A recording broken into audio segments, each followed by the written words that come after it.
what that does for you then is that you then get recommended to other people who are interested in your type of material.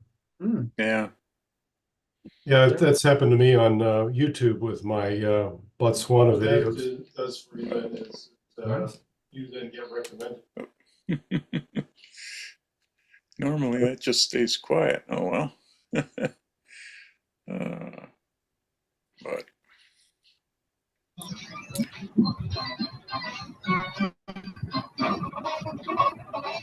Hello. I can hey, hear you, John. John. Okay. Kind of loud, but All right.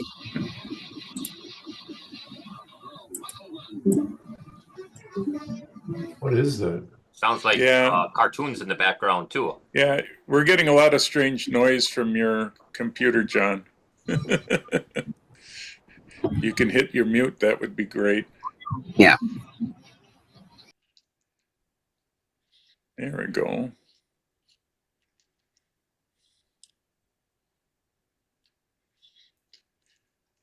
Oh, we're doing pretty good. Well, Jeff, I guess it's 7 o'clock. Should we start Yep. the show? Sure. You might as well start, Clint. So, Okay. Well, thank you everyone for coming tonight. We got a wonderful guest speaker tonight, Lewis. Lewis is going to critique some of our pictures that we submitted, so I'm really curious about that. And I guess we can send it over to Lewis if you're all ready, Lewis. Okay. Thank you guys for inviting me to critique some of your photos. I will first say that the quality overall was really quite good. And I found difficulty in some cases trying to find a good, suggestion that would make it be better. My background is I've had a camera in my hand since I've been 14. I just hit 70, so I've been interested in photography for a very long time.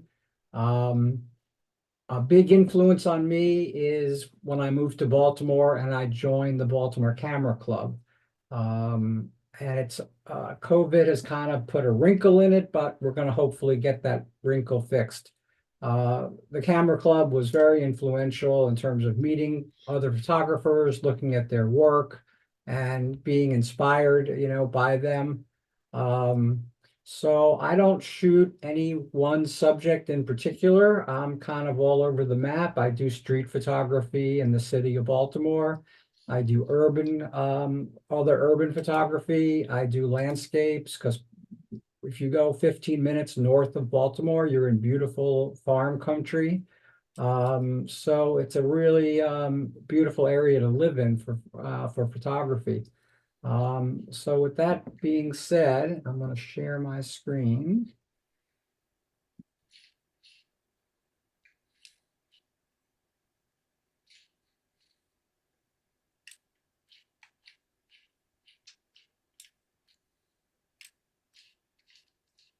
Okay, everybody should see my Lightroom screen now.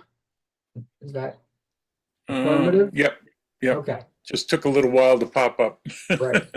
Okay, so I don't know what order, when I imported the file that had all your images, I don't know what order they're in. So, they're not going to be in any exact order. I'm going to minimize all the people because I'm going to do some Lightroom, demos in terms of improving the image. So I'm going to minimize that and move it up here. By the way, feel free, if you don't have any ambient noise, you can keep your microphones open and just, ask questions, make comments. You don't have to raise your hand or anything. I like to run these critiques as well as the courses that I give, as well as the presentations that I give. I like to do them as if I'm there in person. Because I am going back to in-person teaching this fall at Johns Hopkins where I teach. And I also teach for the Smithsonian Associates out of Washington, D.C. And it really, it's really wonderful to be in front of a classroom, and have people, in front of you. So please, I like to keep these things informal and and, and interesting. And I'm just going to go in the order that the images, are on the screen. If people want to identify themselves as the maker, that's up to each person. It's really totally, I don't mind either way. So we're going to start with this image on the far left and put it in the develop module. Okay. So this was a very, nice, pretty, serene scene. One of the things I did notice about maybe half of the photographs, they're not really tack sharp. And I don't know if that has to do with the transfer, from you guys to me, and then I imported them to Lightroom. My guess is that, and I do this too, my guess is that a lot of these images were taken without a tripod and they were handheld. And, hand holding an image is fine as long as the, shutter speed is fast enough to give you a nice, clean, clear image. So in this case, you can see that the leaves on this tree right here are definitely soft, very soft. And really, this whole row of trees back here is pretty soft too. But the first thing I noticed with this image was this boat, or yeah, because it's got an engine on it. This boat and these sticks and little branches. The old saying is, if it's not adding to the image, it's detracting from the image. And there's no doubt that in this case, I really kept looking at this because it was very, very, it's distracting. It doesn't really go with the rest of the image. So I'm not an expert at cloning or healing. I only really use Lightroom. I don't use Photoshop really at all. So my solution to this problem was a really pretty severe crop. I just basically moved it up to right above that engine and then just stopped and made it more of a pano. And then I got this, which I still think is nice because there is enough water to give you a feeling of what this looks like. This area is a little too hot, is a little too, a little too bright. This area has a lot of shadows in it. So, I go to my toolbox and I do a lot of work with brushes because I find that, especially when I'm doing these kind of things, they're really easier to demonstrate. So I wanted to get more detail out of those trees in the background. So I just basically increased exposure a little bit. I took the shadows up a little bit so we can get some of that light in there. And then I just started painting. And I'm starting to see some details already coming out of the trees. A little more over here. And then on the opposite end, I created another mask. And I did another brush, but this time I took the same things and I took them down a little bit. So I took exposure down a little bit. I took highlights down a little bit. I took whites down a little bit. And then I just basically started painting this area over here. And just darken that up.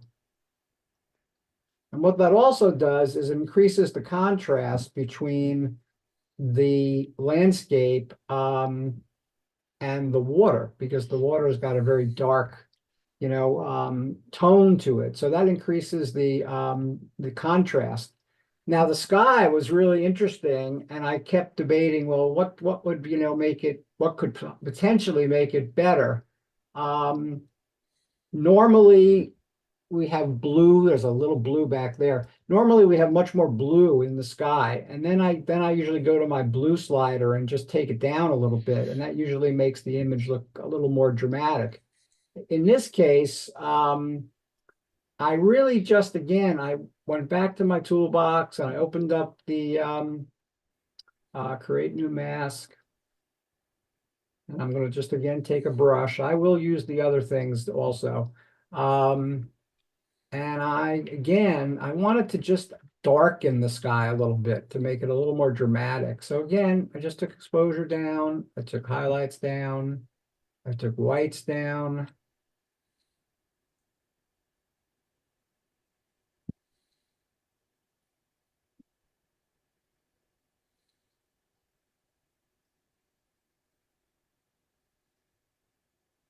And I just tried to make the sky more stormy looking.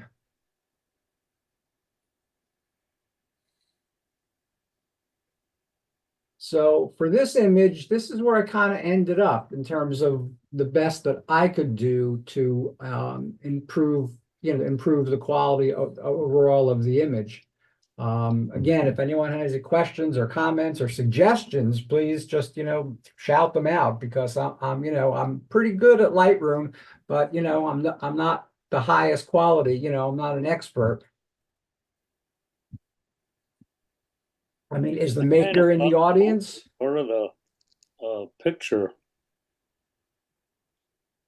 Excuse me? Didn't hear that. So, I thought the boat should have been part of the picture, really. well, the problem with that is, I guess I could bring it down to there. I was really concerned about all these sticks, but you're right. I could bring it down to like just there. And that way I keep the boat in, and there's still some detritus over here. But I think you're right. I think the boat now becomes an important essential element of the image. But below the boat, I really had issues with definitely those branches and those sticks that were sticking up. And we still have some, but not enough to really detract, the eye, because they're dark. If they were light, that might be a little bit of a problem. But I agree with you. I think the boat adds definitely another element, to the image. Is a tree horizon line where the deer have been eating off the bottom of the trees? It seems a little crooked. It seems to go from a low left to high right, very subtly. Okay, well then we just go down to our adjustment panel.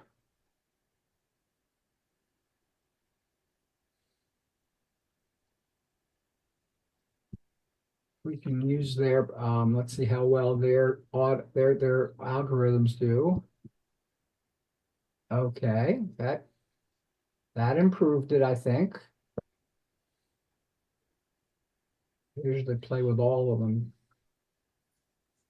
And then if I can't get what I'm looking for, I just do the ones by hand. Put it off again. So what do you think of it when I put on the auto setting?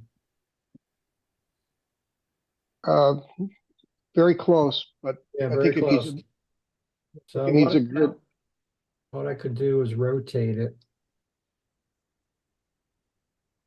It's a hard one to be able to find the horizon on that. Yeah. Yeah, if they would have stepped a couple more feet probably to the right to get the brush out of the way of the boat, that could have helped the whole shot in Yeah, itself. I think that's as good as we can get. Yeah. Yeah. Looks very So- nice. Lewis, Yeah. I got a quick question. When you were doing the brush adjustments, what were your brush settings? The radius and density Well, and all that. They were like, I mean, at if you were 100%. if you were watching what I was doing with the sliders, I was adding or subtracting. No, I know that, but I mean the basic brush settings. Those were blacked. If you go back, open up one of them, please. In terms of size. Size and all that, yeah. Well, Exactly. size I kind of play with based on where I'm. Here we go. There's one for the sky. So I can see your.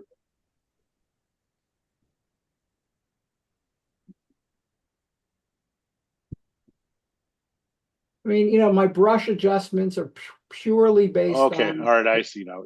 on the size. So you had the feather and flow and density at 100, Yeah, and then just play with the size. Okay, Yeah. that's what I wanted to know. Yep. All right, thank you. Sure. I, Okay. I would think of increasing the vibrancy a little bit on the trees. Yeah, we could do that. Create another mask.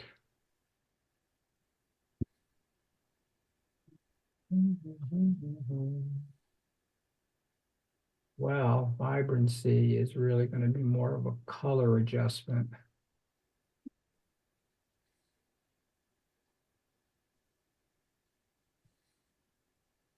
It's available on the masks that you already created. If you just changed it on the Right. So I can.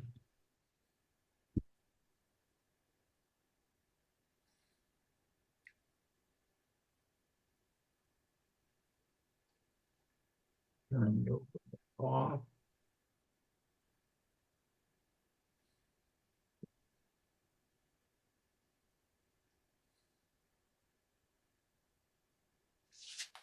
I would also add a little texture. A little more clarity.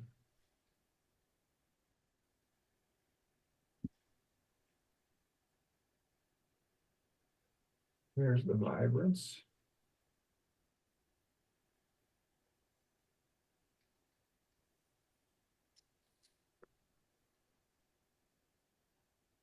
Yeah, I think also one of the issues I have with an image like this is it's just again, overall, this whole area back here, even coming all the way up to the front, it's really not sharply in focus. And you really can't do much about that with the tools that we have available. I mean, you can sharpen it, you can, but there's nothing you can really do to improve an image that's a little soft, other than going that direction and making the whole image, very soft and making it painterly. And then, printing it on something like velvet fine art. But that's what I noticed about quite a few. And as I said, I think it's due to the fact that we all have gotten a little lazy in terms of not using a tripod as often as we should, and maybe using a slower shutter speed than we really should be using. Remember that rule, if you have a lens that's 150 millimeters, you should be at 1/50th of a second or faster. So, I think that's really the important issue. Well, excuse me, there's one other issue in Wisconsin is we probably have a lot more wind than you have out east where you live. Yeah, absolutely. Knowing that I'm originally from the east, and when I moved out here, it's tough to get a day to use landscape photography where there's not much wind. There's That's a not much challenge. wind. Well, that'll definitely affect the end, even with a tripod, it really still depends on what shutter speed you're using. Yeah, right. Because if you can get to a fast enough shutter speed, even if it's windy, you should be able to get a nice sharp photograph. Especially if you're on a tripod, it's more difficult to get that result if you're not. But again, I was taught to always use a tripod. When I started out, I definitely used one probably 80% of the time. And now I probably use a tripod maybe 10, 15% of the time. I'm confident enough in my abilities and also my camera's abilities and my knowledge of the settings on my camera to get the result I want. Now, again, if you're in very low light, a really stormy day, and there's really low, very nice light, but it's low, you really then have to go to a tripod because you might be using, a much slower shutter speed.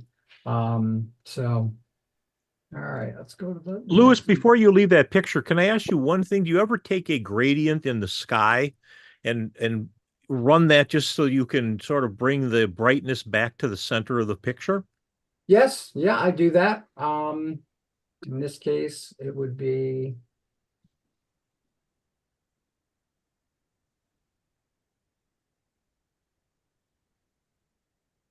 oh, I didn't click contain crop. Oh, well.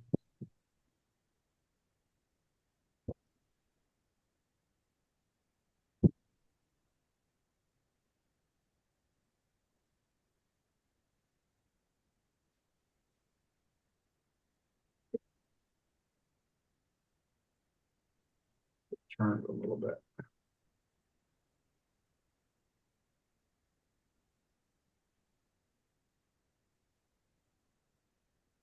And then you have to decide, well, now you've got this gradient, so what do you want to fill it with? Or, remember that it's going to affect this area too. So I would have to be, more careful in terms of where I put that gradient. But in this particular case, I'm just going to turn the overlay off. And then I'm just going to make it, let's see what happens if I just make it a little darker.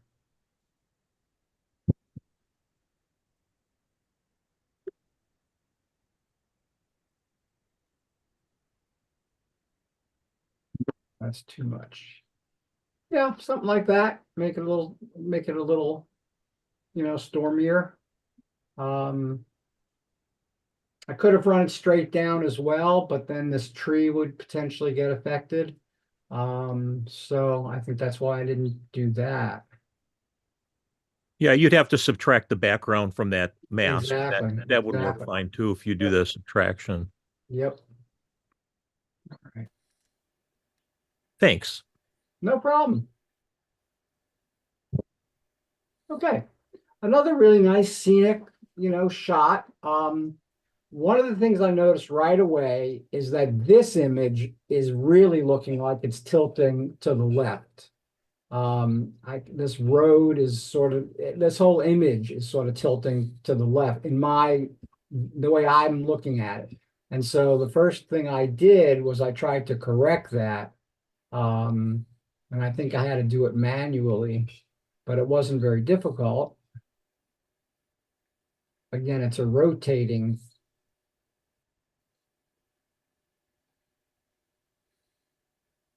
Wrong way.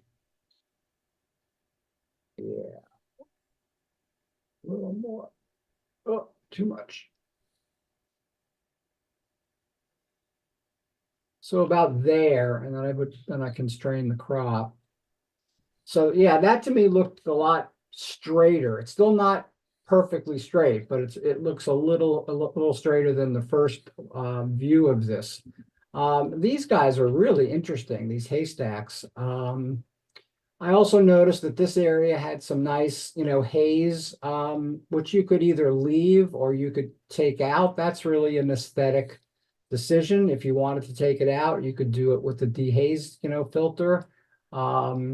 This was one that I really couldn't think of anything tremendous that I could add, to it.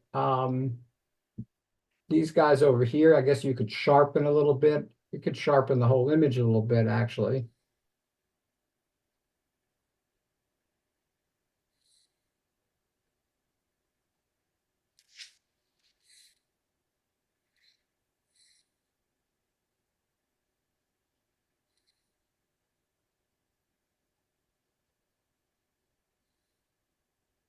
Yeah, I think that definitely gives these guys a little more pop.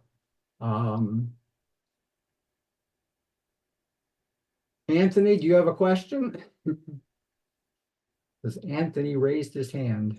After you straighten this, then I felt like that house is crooked, that the vertical lines are not up and down. That's what I was going to mention also.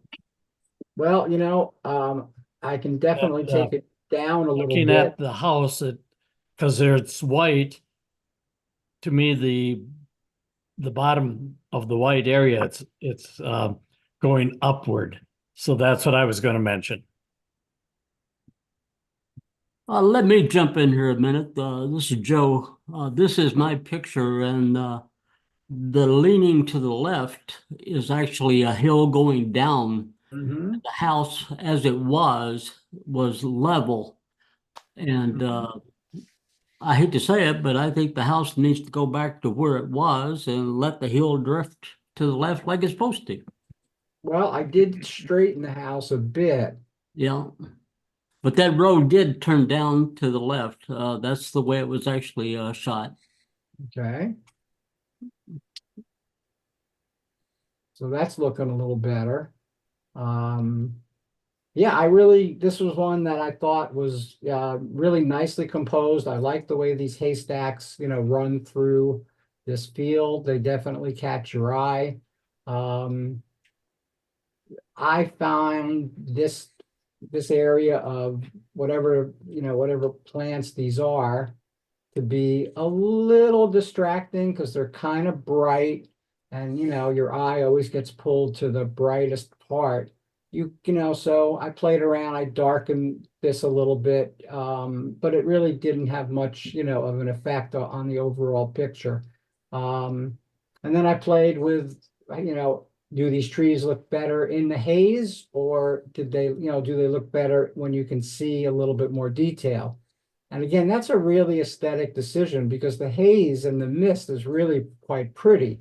And if you take that out by, increasing what you can see, then it takes a lot of that haze and mist out, which I wasn't too crazy about either. So it really became, 50% of one and 50% of another. So I would leave that up to you as the artist to determine, which kind of shot you're trying to create. I ended up leaning toward leaving the haze and the mist in because I think it adds a lot of atmosphere to the shot. And if you take it out to show more detail in the trees, it really doesn't add that much improvement, to the tree, to the overall image. So I kind of left it the way it was. You have a nice blue sky. You've got some scattered clouds. There's a nice mountain range in the background is what it looks like. So this was one that I really, just couldn't really find anything amazing that I could do with this to make it much stronger. Yeah, it's just a really nice landscape. Thank you.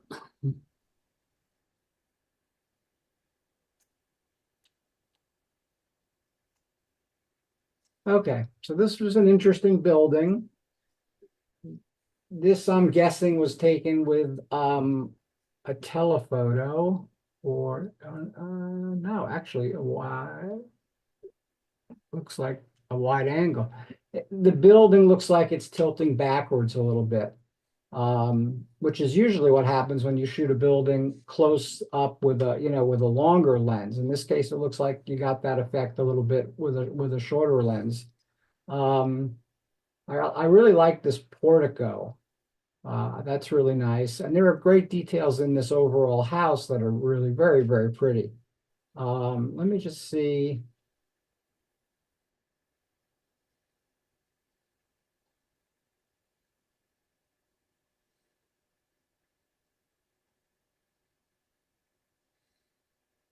Nope, didn't want to do that. Wow. Yeah, that straightened it up nice. Yes, it certainly did. And I can do constrained crop. Yeah, but look what happened. We lost the portico. And that, I think, is one of the nicest, really nice feature. So that's why using these algorithms that are baked in, to Lightroom, they don't always give you the best result. This is definitely the straightest that the house was, right? That's what it started with.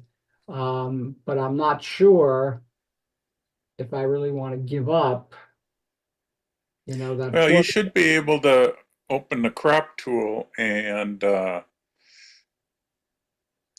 see the whole thing, and now you could bring it to get that Yep. thing in, the portico in. Now, I just wish there was more space off the edge of that portico or whatever it is hanging off there. Yeah, right in here, you mean? Yeah. Mm-hmm. Now, oh, okay. I would cheat and take it into Photoshop and actually add more space on there, but I'd get yelled at by a whole bunch of people in here if I said I'd do that. Okay. Because Photoshop AI with their new generative expand would finish off that and give you some extra space. Right. But This part of the house, especially the bottom part, seems to be in quite a bit of shadow. Where up here, it's pretty bright. So the other thing that I played with was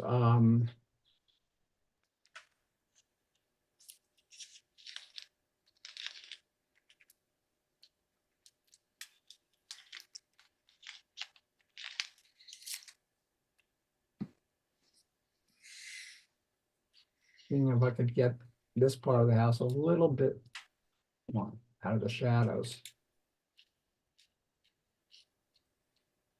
This is really nice detail on these bricks.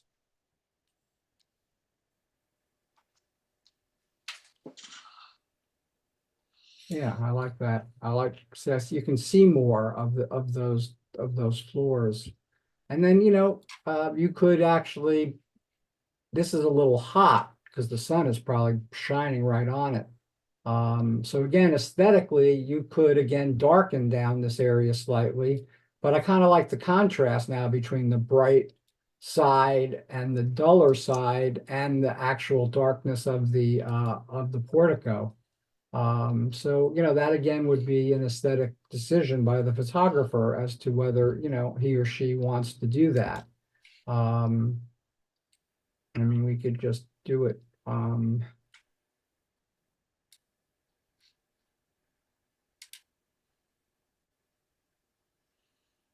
Brush, and I'll just take the exposure down a little bit. Put the highlights down.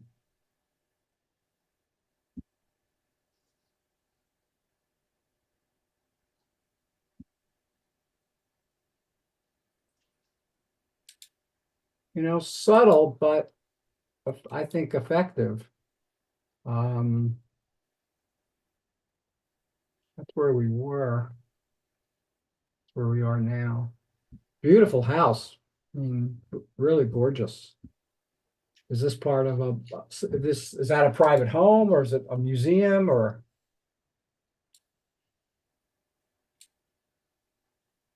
Yeah, Okay. I'm not sure. It was a private home. It's a Victorian mansion actually that was in kind of a disrepair Oh, okay. at the time that this was taken. So, Mhm. Very, so very beautiful. what I did with the photo is to take out things like the power lines and Mhm. buildings that could be seen in the background that would say be more recent than say around 1900 Right, to make right, it the period of the house. right, right. And then, of course, we have the old issue of this, of the pale blue, blank sky. And there's really no easy answer to that. I mean, I have some friends that would, take some clouds from, another one of their images and potentially stick them in there. I personally, I have no objection to that, but I personally don't do that. But that's really your only other solution to that. But I think the house dominates the image so much that I'm not really noticing the pale blue, kind of grayish, sky.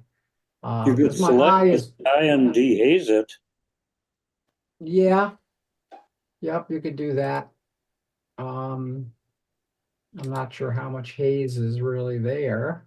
Well, you can also just take the blue slider, the tint, and go to blue just a little bit. You might be able to bring that back a little once you've selected the sky. Oh, okay. Well, what I could do.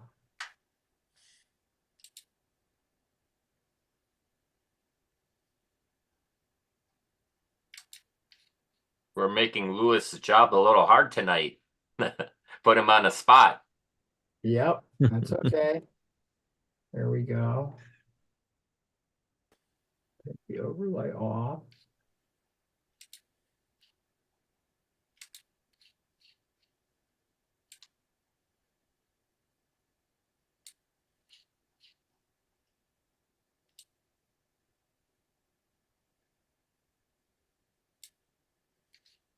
I think you went past the D haze.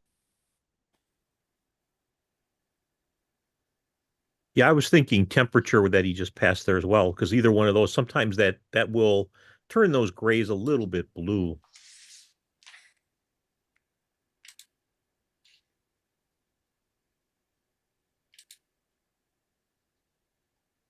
It certainly worked to an extent. What we really have now an uneven, it's very blue up here and then it kind of disappears over here. You could put another mask on this side and do the same thing that we just did and see how they intersect with each other. Making sure that they're not going to be, clashing. But that's one way to do it. So if you'd have to, as I said, you'd have to make another mask to fill this side, and pretty much do the same adjustments we just did and see, if that works. What if you just did put the highlights down? Well, let's see. In general, No, with that mask for the sky. that mask, okay. Highlights.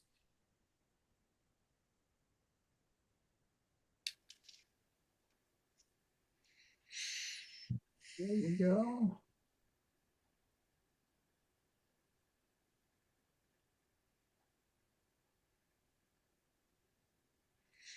Yeah, part of our problem is that Yeah, the file sizes we sent you, Lewis, are 2100 pixels on the long sides. We're getting a lot of banding now exactly in the right. sky. We're losing And quality. that's, yeah, because they're lower quality JPEGs are not a not full the best res. not the best to adjust. Yeah. Yeah. But I think, this gave us a good idea of, what's possible.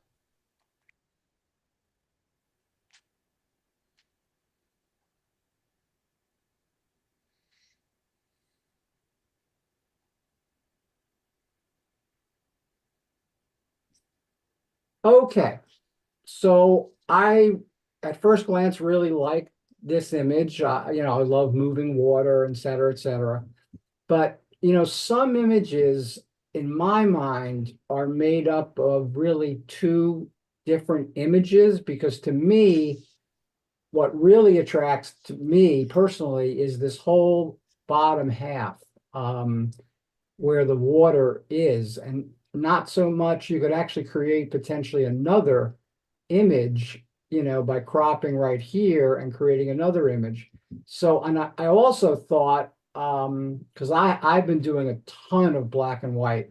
So I also thought that this would benefit from black and white.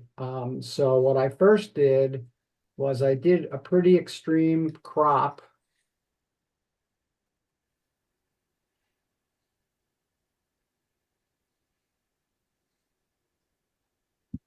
I took it down to there. And then I converted it to black and white. And right now I'm seeing some real potential, because the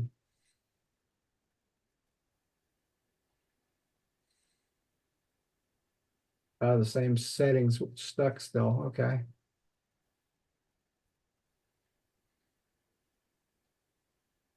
Take the highlights down a little bit.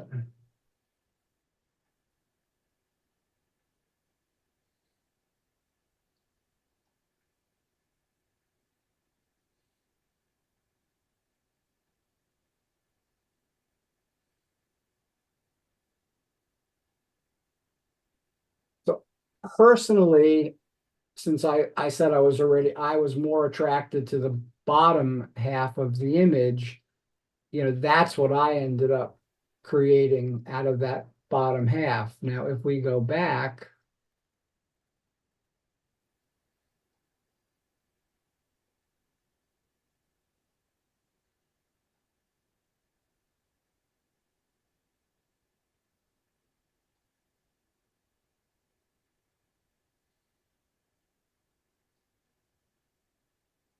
and we still do the same thing. I mean, I love these three trees on this little island here. But I don't know if anyone else gets what I'm talking about in terms of sometimes you have an image that's made up of several images and you might be better at like splitting them and, you know, figuring out what really looks the best.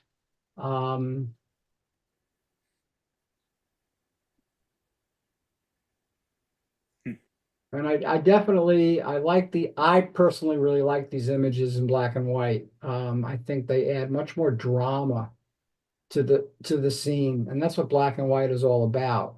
You know, this brownish tone we get, you know, because of the silt and stuff in the riverbed. To me, that's not a very attractive color or tone.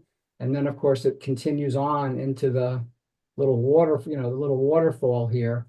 I mean, this is a very pretty scene, no doubt about it. But what I've really learned about black and white, especially, is it just adds a certain flavor and a certain quality to images. And I just, you know, I personally think that this particular image, even if we do the whole image instead of just the bottom half, I still think it looks better in black and white than I do color. Anyone agree or disagree? Louis, my name's Steve. And I took this photograph. Yep. And I actually tend to strongly agree with you that black and white, and I don't do a lot of black and white conversions, but I see your point. And unfortunately, a lot of our rivers around here in northern Wisconsin have that brown cast to them. You know, you get that in a lot of waterfalls. Yep. But and I never really thought about that as a way to take that out. Yep. At your first crop of taking out of just doing the bottom was an interesting thought. I'd like to go back. I took several photos at the same spot, and I probably have different, you know, crops in each photo. Because I was standing. This was taken on a tripod. I know. Okay. And I took several to see. So I'd like to go. I'll go back and look at what I did. Yeah, sure. At this little, and this is, you know, these waterfalls are a foot high. Yeah, Tiny exactly. little things. Yeah. You know, and actually, behind me was a much bigger waterfall. This was actually looking upstream. Okay. At what was coming into the waterfall. So right. But the black and white conversion is a very interesting idea. I appreciate that. Yep. That suggestion. Love these big rocks. I mean, these are really great. They really add another kind of flavor, you know, to the image. I like the black and white. I think it looks really good. Yeah, black and white, I got to tell you, I've been working more in black and white in the last few years. And if an image has color that's intrinsic to the image, meaning that it's important, I leave it as a color file. If the color is really not adding any, you know, anything special, any atmosphere, anything of great quality, I don't always convert those to black and white, but I try and I see what it looks like and I determine what, you know, whether I like it or not. You know, we have a lot of festivals here, you know, Latin festivals, Indian festivals, and those are images that I would not think of changing to black and white because they're very colorful. And the color in the costumes that they're wearing is an intrinsic part of the image. So I wouldn't convert those to black and white. But, you know, there's a lot of images that just when you look at them in color, they're just, you know, nice. But even this one, I'm not sure who did this one.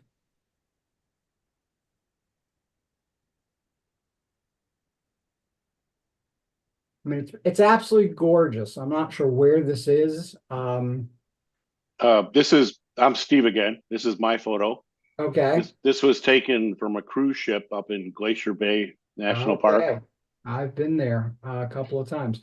Well, the first things that I would do is I would take out all these little floaters, and it's really easy. You just hit the Band-Aid and you just basically just go through the whole image. And you would adjust the size accordingly based on how big the item is.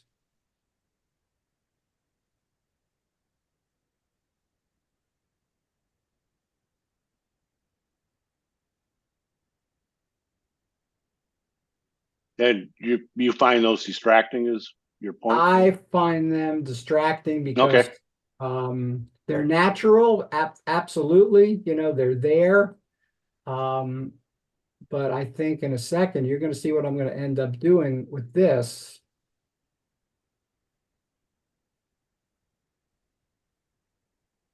Let's see if we got them all.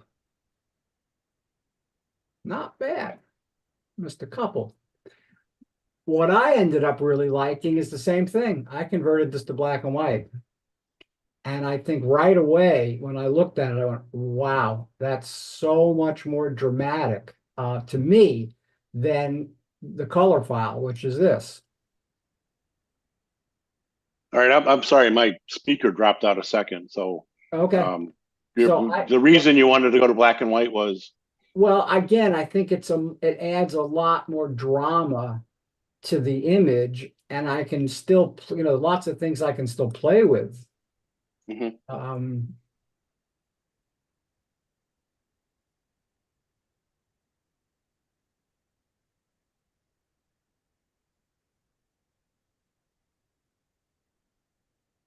That was a very blue piece of sky up there. Make that a little darker. Love this reflection. So, you know, again, it's really, you know, your aesthetic, what you prefer. You know, and I would take a brush and probably get a little more detail out of these huge hills. I just think images like this, sort of like Ansel Adams thought, I just think they look more dramatic in black and white versus the color file. Not that there's anything wrong with the color file, because it's really spectacular. It's just, you know, what you're always trying to do is recreate the emotion that you felt when you were standing on that boat and looking at this beautiful scene. If this image does that for you, you know, as a color file, that's fine. You should leave it that way. If you want to aesthetically change what you were looking at to something different and potentially a little more dramatic, you can go to this. And just, you know, it's just a personal thing, but lately, not that I've been to a place like this lately, it just, I think it adds a lot more drama and atmosphere to the image. In this case, I think color is almost distracting, you know, your overall view of what's there. But again, it's really totally, you know, up to you as the photographer as to which, you know, which one you prefer. Okay. It's absolutely, it's a beautiful scene. And out of the hundreds and hundreds of photos I took this day, that this is one of the few where we had any blue sky. Yeah, right. It was cloudy almost the whole time. So, no, I appreciate the comments. That's yeah, yep. I mean, you know, I'm just, you know, these are just my personal. This has been my personal journey. So, now this one was infrared, and I thought it's absolutely gorgeous. I don't do a lot of infrared. In fact, I don't do any. I don't have any cameras that have been, you know, adjusted to be infrared. But I've always liked the effect of it. And I love this composition, this road that's going down right toward the center. It leads you into the back. This building, I'm not sure what it is, but it's really fascinating. You know, I wish that, you know, people are now putting up fences around a lot of buildings that people, you know, climb on and stuff like that. I wish they wouldn't do that because it's just it's too modern. It looks, you know, versus the rest of the image. So you could painstakingly take it out, but it would be very, very difficult. The only interesting thing I did was I saw this lamppost and this guy wasn't lit. And I said, you know what? I can light that guy up. So I took a radial gradient but really tiny.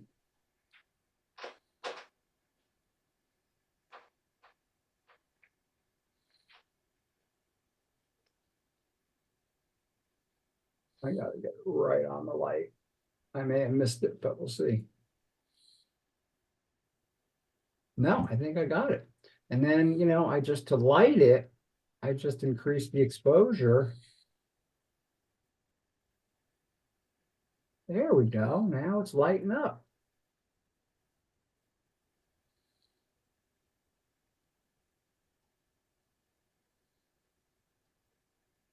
So, you know, that I just thought that was a little interesting idea, was to just make that lamp lit. It's very subtle, it's very minor, it's not a big thing. There's with it off and there's with it on. And a lot of people wouldn't even notice that, but I think some would if they're very, very you know, good at looking at photographs. Again, I don't shoot infrared, so I really, to me, this is spectacular. I wouldn't make, you know, any changes, you know, to it. I love the composition. It's just a beautiful photograph.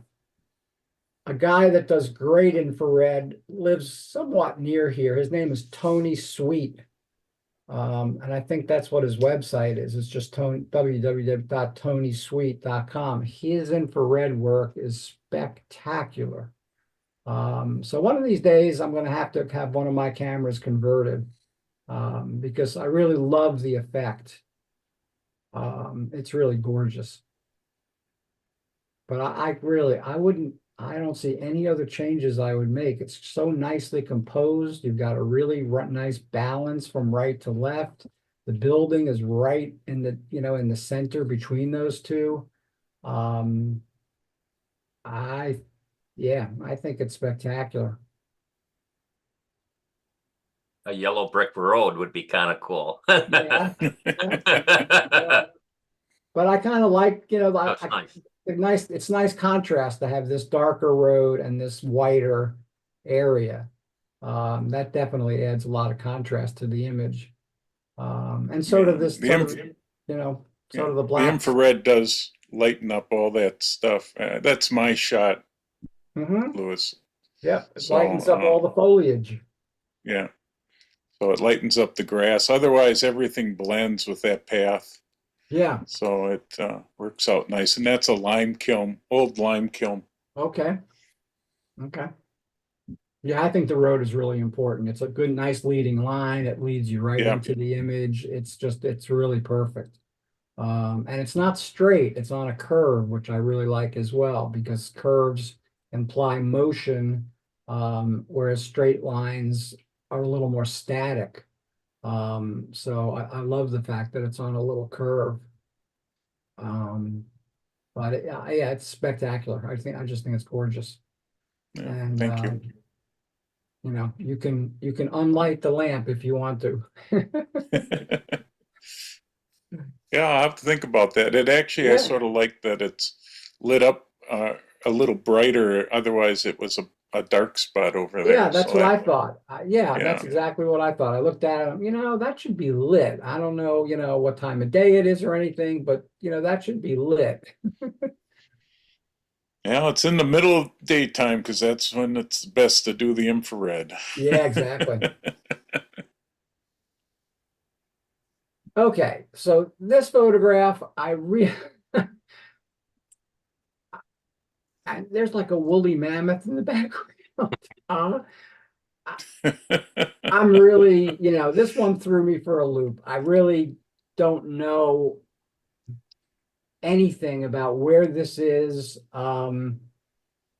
but it's an odd combination of this older car and then this animal of some type or model, you know, in the background.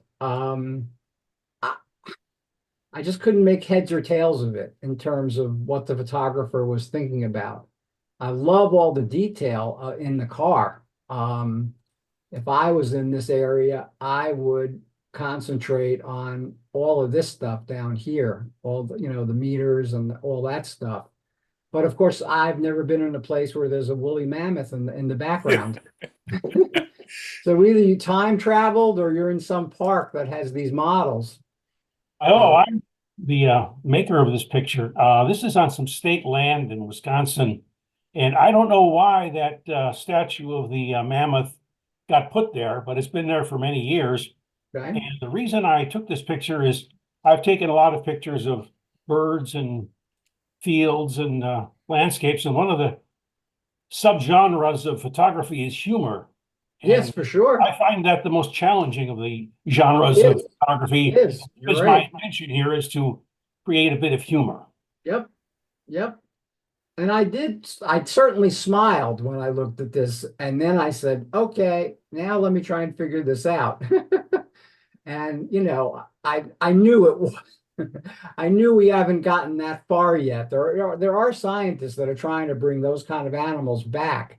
But they're not that far along yet. So when I saw that, I went, no, that's not, made by CRISPR. That's a model. The car shot is nice. I know you did it purposely to probably get him nicely in the background. And I think you put him high enough up above the car so the car doesn't really, doesn't block his view.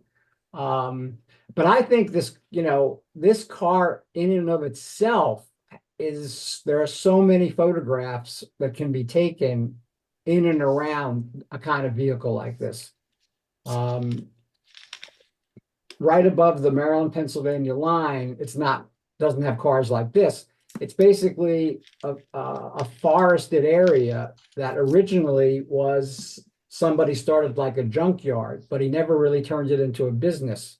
So it's like 20 acres of just beat up, burnt out cars and trucks and you cracked windshields and stuff like that. You got to be very careful when you walk through there for a variety of reasons.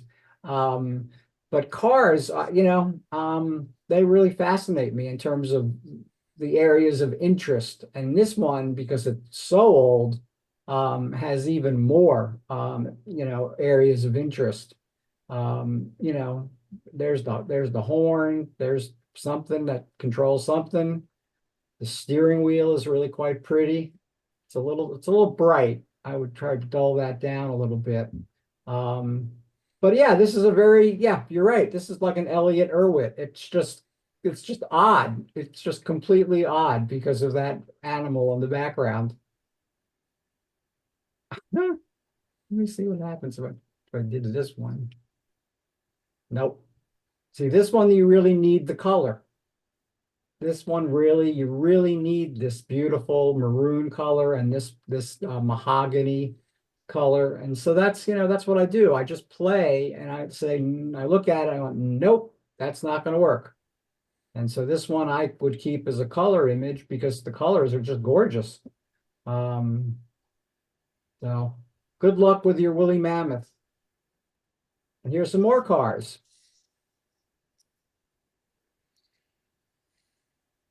So I've got a very good friend that this is what he specializes in. He's a big NASCAR and a big car racing fan. He goes to all the major races. I'm assuming that this was panned as the shot was taken. And if that's true, kudos to the photographer because those cars, especially the one that says spiked, are tack sharp. And that is really hard to do if you're panning at the same time that you're shooting, because I've tried that with horses at Pimlico, which is the racetrack that's only maybe a mile away from my house. And you can see the trees, in the background, that's the effect that they're getting. The only thing I did was, because I wasn't going to do anything with these guys. I mean, they're just perfect. I thought about, maybe cropping it a little bit from the top so there's a little less tree movement because I think that's distracting from the cars. So I kind of brought it down to like here. And I think the emphasis now is more on the cars and less on these panning trees in the background. But this is just spectacular. This takes talent in terms of getting this kind of image. These guys, I'm assuming, are going really fast. And you know, panning, you're going to get all different results every time you try it and change the shutter speed maybe, or make another little change, you're going to get a different effect. Let's see if this one was at f13 and only 1/80th of a second. So that's even better. Yeah, this is just a spectacular race car shot. Yeah. Used to do that at slower speeds, but that's my shot too. I spend a lot of time at the track, so okay. Should hook you up with my friend Jim. yeah. Yeah, this is just a great shot. Thank you. Yeah. And I do it a lot in black and white too, depending on the cars. But I just tried that, but these cars are so colorful. And I Yeah, love yeah. this. I love this particular stretch of green in the front. You know, I like this stretch of green more than I do the trees in the background. This is much smoother, you know, Yeah. and this is a little rougher in the background. But I wouldn't want, you could actually crop it even further, but I don't, then it becomes sort of imbalanced. But yeah, this takes talent and Yeah. a lot of practice. You know, Yeah, a lot of practice. You sit. lot of I practice. sit at this one. It's a corner shot, which is nice because it's a big radius, and right. so the panning makes it a little easier that way. But yeah, Yep. it's hard to get those shots tack sharp. It's Yeah, you got to take a lot to get the one or two. That's the trick. It's a little easier with horses because they're not going quite as fast as a racing car. But even that is very tricky. I mean, and it's also very tricky to get all 4 feet in the air, which is really the coolest shot of a horse, you know, running. You know, I've been lucky on a couple of occasions, you know, and gotten some good shots, but after I've taken hundreds, you know, it's like if I get 2 or 3 decent ones, I'll be happy. So this is really amazing. If you don't mind, I'll share this with a friend of mine who will really like this shot. Go right ahead. He's a really racing nut. Okay, moving on.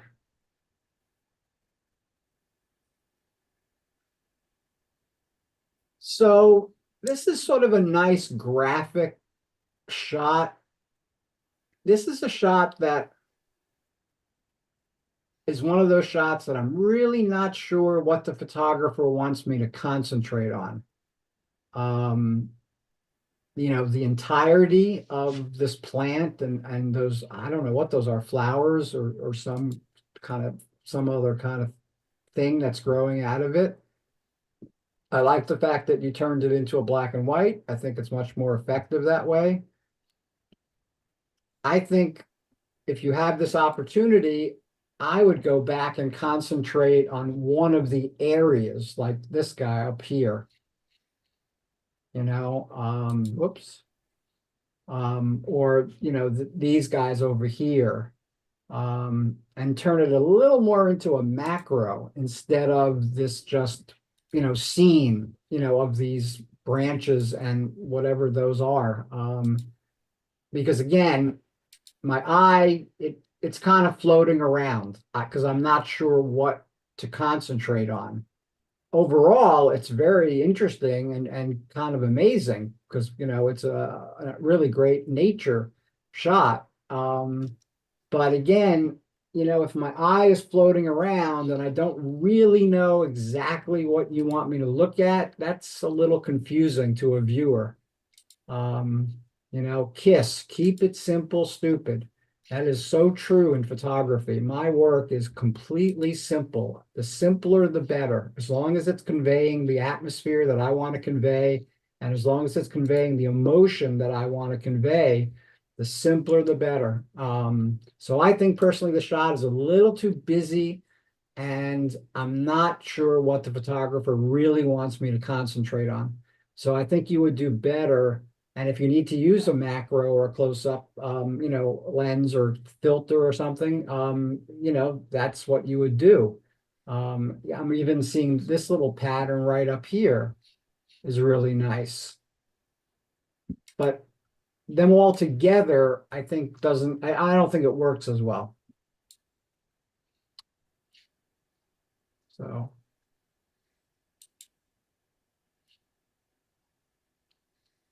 All right, this plane shot is incredible. Louis, before you start on this picture, Yep. Wow, this person, I didn't know that he submitted this picture. This person just passed away on May 1st. Sorry to hear that. So I was going to wait for the announcement first, or until you got done with your presentation, but I seen that you had it, so I figured I'd make a announcement Okay. first. But Alright. yeah, he just passed away last week, Wednesday, with pancreatic cancer. Oh So boy. it was pretty quick and short. So he was a great friend. And what was funny is you were talking about black and white. I just found out today, about 3 hours ago, 4 hours ago, he actually did do a lot of developing in black and white. So he really did like a bunch of pictures in black and Cool. white. And then Cool. you mentioned about your friend too, named Jim. It's like Jim Yeah, must be right. looking down on us. Yep. So, but sorry for the interruption, but I wanted to quick mention that. No, that's important. That's important. Thank you. Yeah, I didn't realize he had one in there. You know, this image is outstanding. I don't know what vantage point the photographer used to get this. My wife thought, and you were in another plane. I said, well, I'm not sure. Probably not at ground level, because these guys wouldn't come out the way they're looking. And what's so critical in this image is this little space right in here. And notice that they're not touching at all. If this touched the bottom of that wing, your perspective would be completely off, because it would seem like one object. So you did a very good job in leaving just that tiny little space. So is Jim here? In spirit, but that's Jim passed away. Oh, that's the guy that passed away. Okay. So I was going to ask him what vantage point he used to take He was this. shooting this on the ground. Okay. And I Now again, believe this was at Broadhead, I believe. okay. Again, what I did with this one is I did this, and I think I like black and white better. There's not a lot of color in this. The sky's got some color, blue-gray. The planes have some color. There's just something about the age of the planes that goes well with black and white, because black and white is very timeless. So when you look, when you're shooting older things,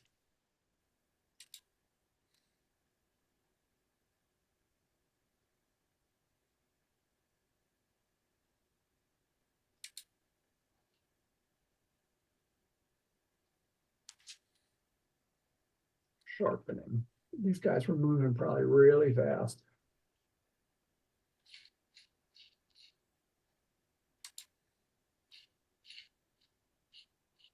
Too sharp.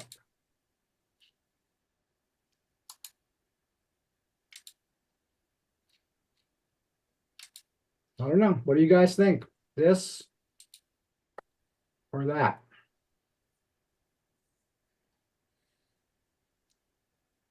Both are good. I mean, I like the color too. Yep. Unless you make the color maybe somehow pop out more, with the burgundy color, but the black and white, it's more like a vintage color. Yeah, to me, yeah. Like I'm lucky enough to be able to take images of Amish people that live up in Pennsylvania, Dutch country, and they wear mostly black and white clothing, and so I'm almost always converting those images to black and white, because they lend themselves to what those people kind of are like, because they're still living in a way in the 1800s. And so by creating a black and white, it really lends that flavor, to the image. And I think it does the same thing here, because these are definitely older, planes that these guys are flying. And I think I love the fact that the clouds are, right below them, because it's really a nice layer. And, again, everybody's aesthetic is different, but this is what it would look like if you converted this to black and white. And I think it has more atmosphere, as a black and white than it did a color. All right, let's keep moving because we're running out of time here. All right, the Ford Mustang.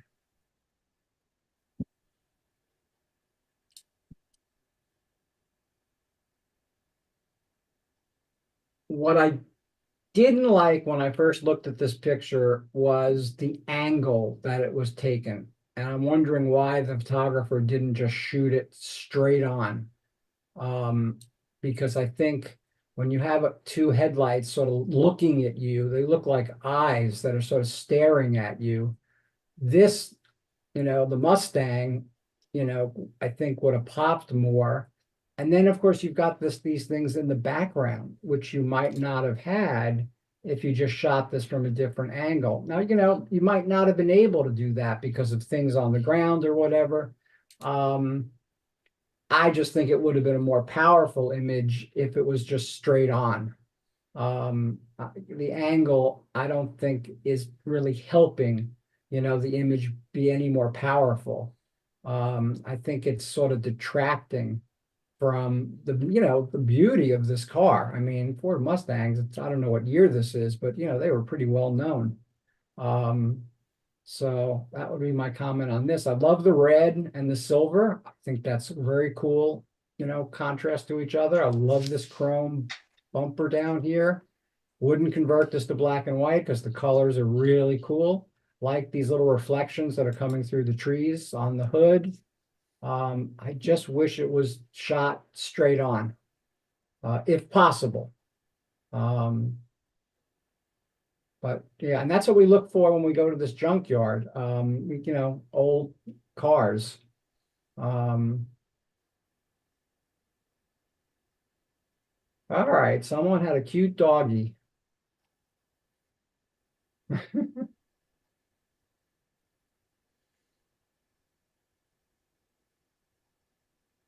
It's a cute dog. I don't know what else to say. It's well taken. The focus point seems to be the nose and the hairs that are coming down right here. As you get beyond the nose, even back here, it starts to fall out of focus. And the eyes are not sharp. This was taken at f8. So it's a cute dog picture. It's probably somebody's pet.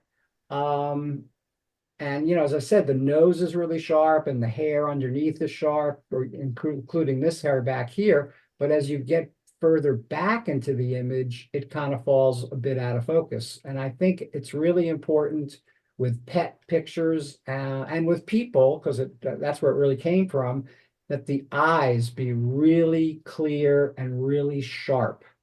So maybe if you'd used a higher aperture, you might have been able to get everything, including the nose, in really sharp focus. And that would have made this image a bit stronger. Because, my eye is drawn to his nose right there because it's really nice and sharp. And then I look at his eyes because that's the first thing we usually look at, and they're a little bit soft. They're not really tack sharp.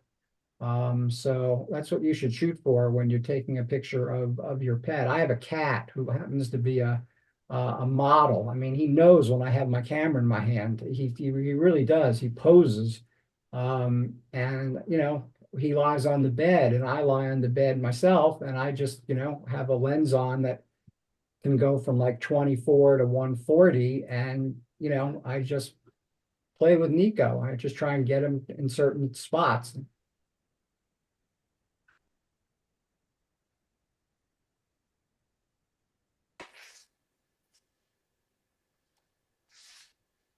Here's another one that I didn't quite understand. first of all, it's way too hot. It's way too bright.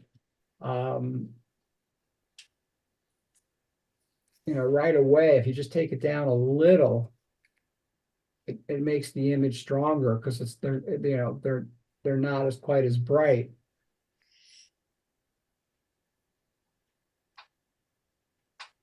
But just to be honest, looking at this, it doesn't really do anything for me. It doesn't, it's not moving me. I'm not feeling any emotion. It's like a pine tree with pine cones. I don't know whether you could have gotten, again, a smaller slice of this tree, like maybe an area of 4 or 5 pine cones. I think that would have been more interesting, actually, because if you can turn something like this into a graphic photo, then you're winning. And this just doesn't have enough for me to be considered like a graphic, photograph. So again, keep it simple, stupid, try and look for the smaller images within the bigger image and pull those out and make those the focus of what you're trying to say. So that would be my suggestion with this image.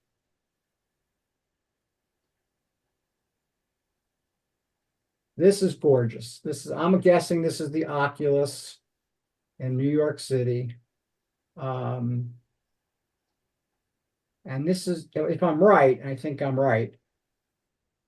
You have the right artist. It's a different building of his, though. Different building. It's a Calatrava, but it's in Milwaukee. It's our art museum. This is spectacular. This is just beautifully done. It's so well composed. There's the same amount of space over here as there is over here, right? There's the same amount of space on the right-hand side as well as the left and right. This roof with the blue on it is absolutely spectacular.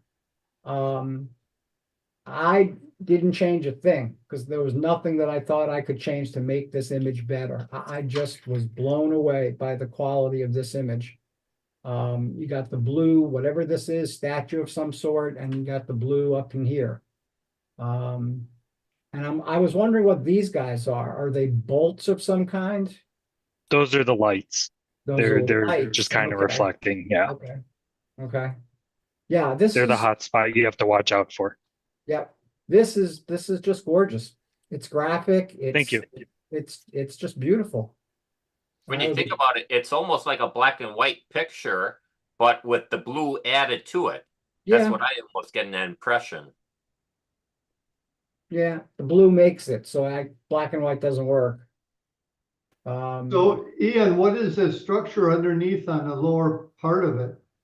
So from January through most of March, they had a temporary exhibit there. They called it the Iceberg, and it's hard to tell. It's hard to tell from this angle. It's actually 4 panes of glass in front of each other, one in a row, and they're actually different colored. They're all like a blue purple tint. Well, I think one of them was like a yellowish tint, but that's pretty together, neat. Yeah, it gives that effect.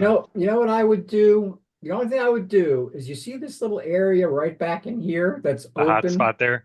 Yep, I would darken that down, or try and make it like the gray. Because my eye did go to it. It saw it. It was tiny, but I definitely noticed it. And you want to just eliminate things that people will notice because, that may pull their eye away. I mean, I'd be proud to hang this on my wall. This is absolutely spectacular. It's a beautiful graphic architectural picture. For the right price of an amazing space. For the right price, I'm sure we can send you a canvas painting or something. Yeah, this was one of my definite favorites. I just, this came up and I went, whoa, that is spectacular. Excuse me, folks. There's a tornado warning for our area that was just issued. The sirens are going off. Okay, maybe you guys should get going. Well, I don't know. There's not too much place we can go. I'm safe. I'm in the basement. So. I'm watching the storm out my window, so I'll tell you if it's coming in advance. All right, I love foggy trees. I'm crazy about them. this particular tree really intrigues me because of how it's branching out in all four directions. The fog is really deep back here. This was another one that I didn't really think about doing anything to, because I just love the effect of this tree, being in the mist and the fog, and seeing these trees in the background. I might darken this tree a little bit, to make it pop just a little more, and you could take a brush, and just take the exposure down a little bit.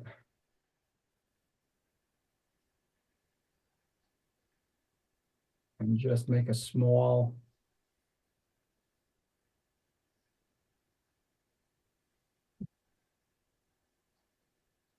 And you don't have to do every branch.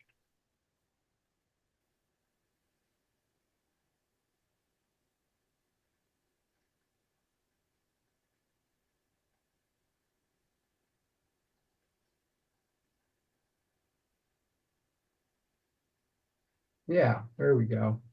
I personally think that pops out of the mist a little bit better. And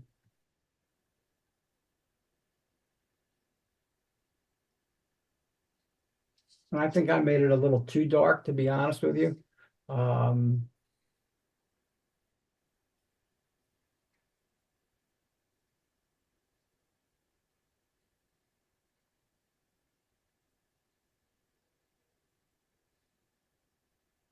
There we go. That's better. Love the snow, on the ground. It's just, one of these beautiful, fog is a photographer's friend. Whenever you can find a place that's foggy, you've got potential for really great photographs, unless the fog is just too dense. I know like 4 or 5 months ago, a fog bank rolled into our neighborhood, and I just ran right out to my car with my camera because I knew a place I could go to get some tree pictures in the fog, and they were great. So whenever you see fog, you should definitely make haste and try and get to that place.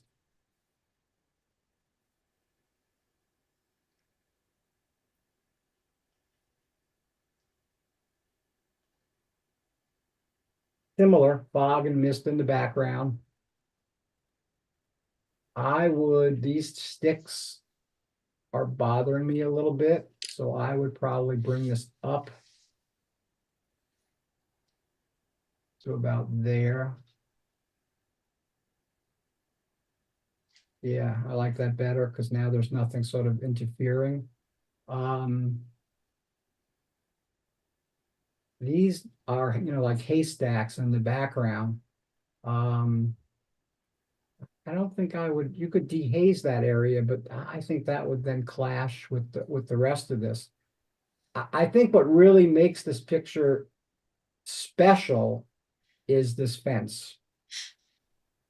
I think this fence really adds a lot to this image.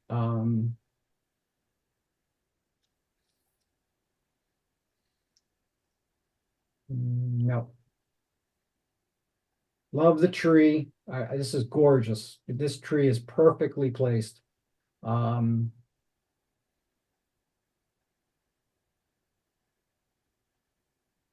Yeah, this is another one that I think is just on its own. It's just really gorgeous. I wish we could see a little more of those stacks in the background, but as I said, if I dehaze, I have to sort of dehaze that whole area, and that's going to really not work with the rest of this I think area. those are trees in the background. The trees in the background? Yeah, I think those are trees instead Oh, of you think the haystacks. trees? Okay. Okay. But anyway, if you dehaze any part, then you have to sort of dehaze the whole part, and then it's really not going to work with the rest of the image. So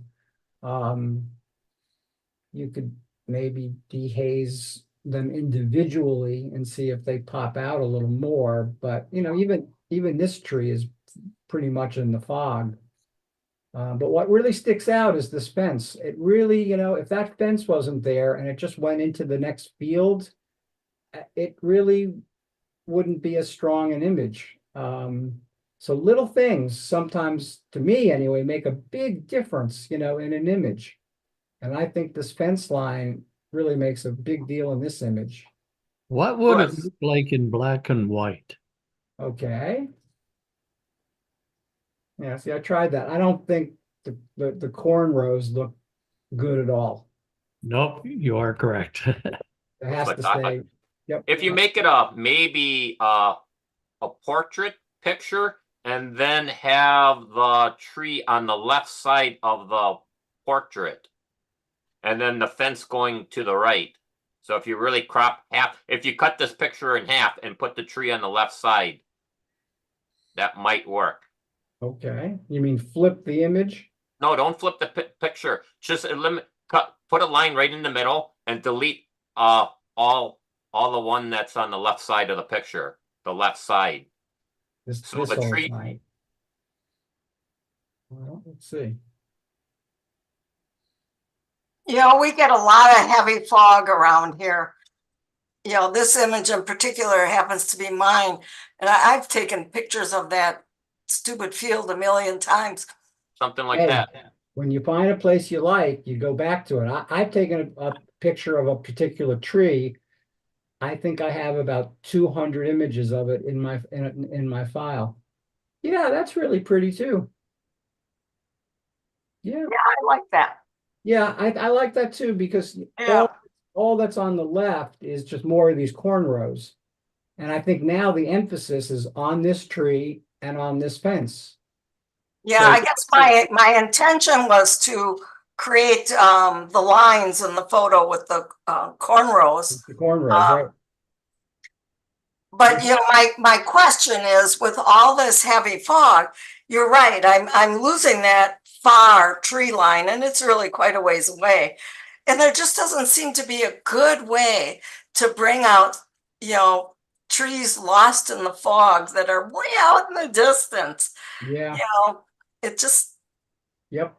especially dense fog. I mean, Yep. The only way you could do it would not be to try and include them in in a bigger image and literally just use your feet and walk closer to them, if that's possible.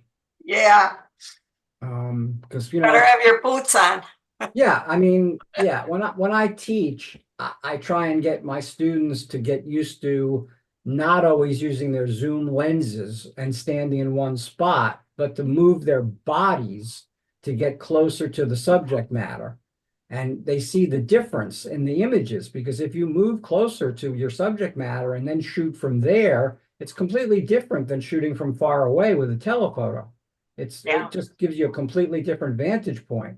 So that would be my suggestion. But that's, that could be a long walk, and you're right, you have to have your boots on. Yeah, I like this. I like this a lot. It's better. It's better. You can almost make it a square. Yeah, that's cool. Because I like it really, because it really concentrates on the fence and the tree. And I think there's a conversation going on between these two elements. There's, these guys are like talking to each other. And I like that, when elements of your image are sort of talking to each other. All right, so someone put in a bunch of macros. I'm not going to do them all because we really don't have time.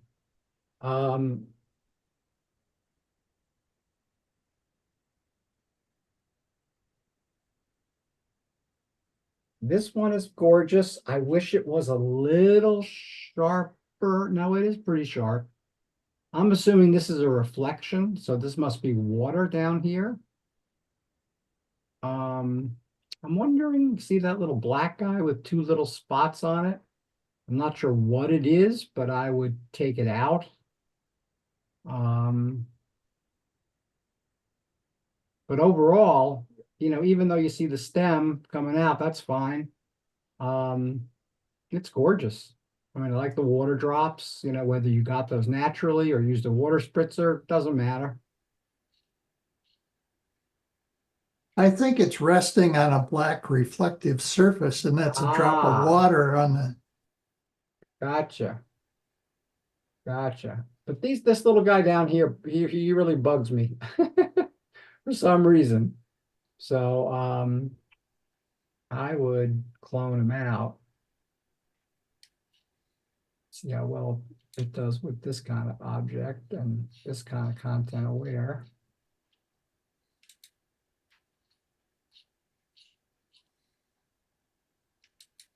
Good job, Lightroom. It's getting better.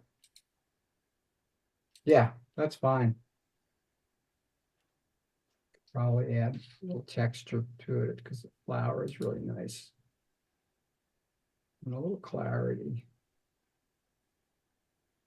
Yeah, that's gorgeous.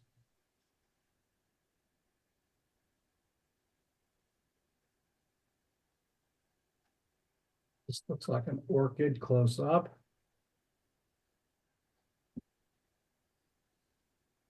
And this is gorgeous too. I don't like this part of the plant.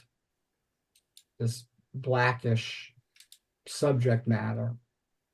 It's probably some natural part of the plant, but it is taking away from the beauty all around it because it's sort of right in front of one of the most critical parts of this. I think it's an orchid, of this orchid, which is this beautiful little cup down here. And then, you know, what's in the middle. This thing, whatever it is, and again, it looks like a leaf, but then it turns into something completely different. And again, you could work on cloning it out, but I don't know how content aware, how well it would work. Love the colors. Colors are absolutely spectacular. We're at Thanks. F22. You are Okay. correct. It is an orchid, and it's definitely part of the orchid. So I think while I totally get your comment on it, I also think it'd be weird to take it out because anybody who knows what an orchid looks like would probably be like, "Where's the rest of the orchid?" But yeah, I Okay. definitely that is I've the challenge taken- of the orchids. I've taken hundreds of pictures of orchids and I've never noticed anything like this. Oh yeah, it's just that like curl part that comes out of the orchid. Okay, all right. I'll look for it next time around. Like a tongue sticking out at you. Yeah, it's very bizarre. It makes it really hard to challenging to photograph them because you have such depth out Right. of them. So, yep. Okay, thanks. This one is also pretty, but it's a little too busy for me. I really don't like these cords running down. This stuff in the background is really not complementary, in my opinion, to the flower. If you could, I would just try and concentrate on just the flower. Especially this cord right here. It's too earthly, you know, and this is sort of unearthly because it's so pretty. But this sort of brings it back down to life, you know, back down to normal life. So that would be my suggestion with this one. It's just a little, you know, especially for a close-up like this, it's just a little too busy. I know you want me to look at this. There's no doubt of what to look at, but then I'm also looking at all these other things, you know, the white back here, you know, the cord over here, the line coming down here. So this one just needs to be cleaned up and have the center of attention be, you know, this flower right here.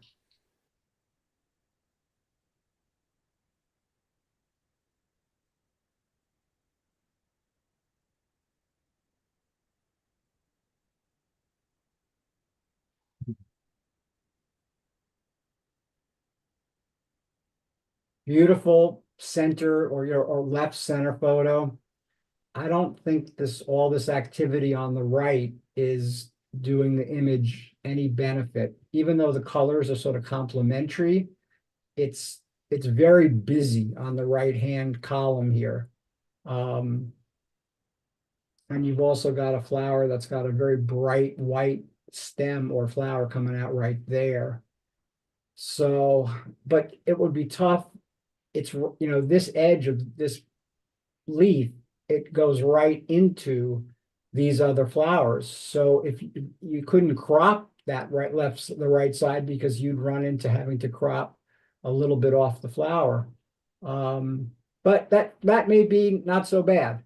You really can't crop it from the left. you've got these bright white spots in the background as well. Could you do a horizontal vignette on it to eliminate some of that, a tight vignette? It would be too much. I like vignetting when it's very subtle. I don't like strong, vignetting. I think if you can get back to the same spot, this must be a place where they have a lot of tropical and exotic plants. Your vantage point, you're right here shooting straight. What you really want to be is at an angle. You really want to be over here shooting straight in there. If you get what I'm saying, you're standing more like right here and shooting this at an angle, and that's what's making it. That's what's catching all of this other stuff. If you were standing vantage point more over here, you'd be able to just shoot right into the flower, and not have this, not get that stuff in the background. So vantage point is so important. I do a whole thing about perspective and perception, and it's vantage point is such a big, important part of photography, is where you are when you compose the picture and when you click the shutter. So if you guys ever want to hear a presentation on that kind of stuff, just let me know. Then we had a nice one at the end. I love these guys, and I was trying to figure out a way of showing them off a little more, because I think this yellowish straw really, really detracts. So I did convert this one to a black and white. And I kind of like it more already, because it's not that yellow orange isn't as distracting. I also think that this bottom part is not really necessary, and it's also kind of distracting. And I want you really to look at the birds. That's what's making this image. So I made it a little more of a pano. I think I took it in from here too a little bit, but I didn't want to get rid of that one at the end.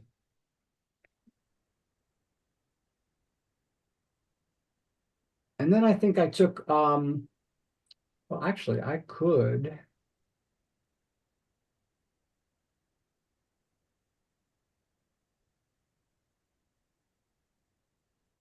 It would be kind of cool to have a black and white and have the birds color. Oh, I hate that. Oh, I'm you do? sorry. Okay. I'm sorry, but I dislike intensely pictures that have that effect. It's just a little bug of mine. The only exception is a rainy day, a woman with an umbrella wearing a red raincoat. Then you can do that. The rest of the picture can be gray and misty and foggy, and the woman would be in, a red raincoat with an umbrella. That's about the only exception I make for that. And then really, I think what I did was, I think I put the birds in a big radial filter, radial gradient.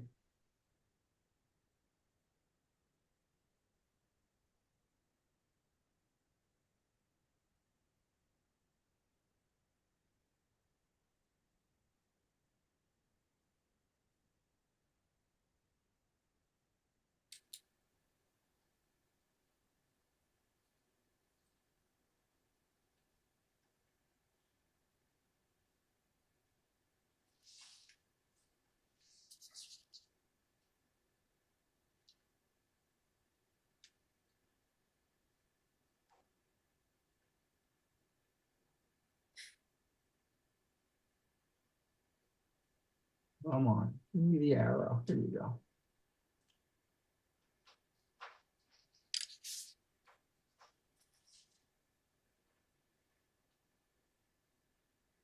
And then I took off the overlay, and basically I added a little bit of highlights, a little bit more black.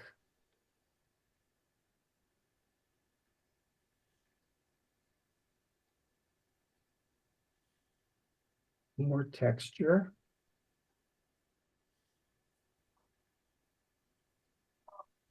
A little too much. They're a little too sharp.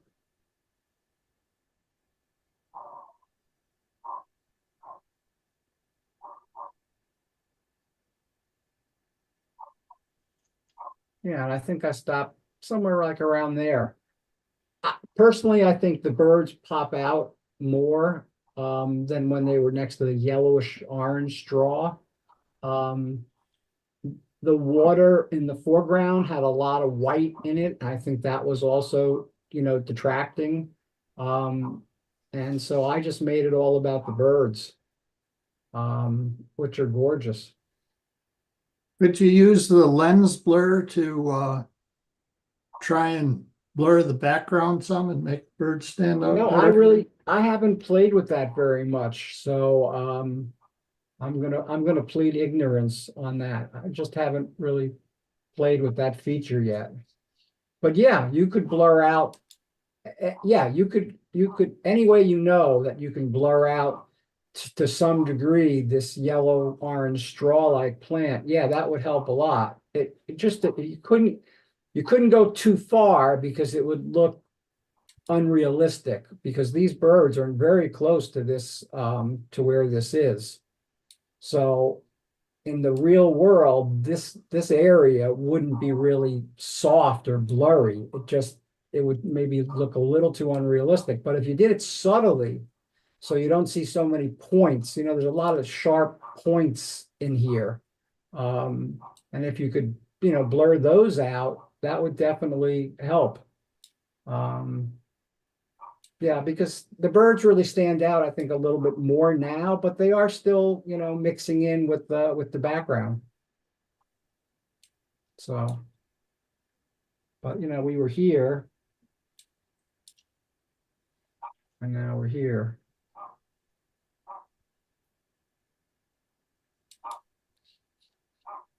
Okay, well, that was the last shot. I want to thank you again for inviting me to look at your beautiful images and to make some hopefully constructive comments.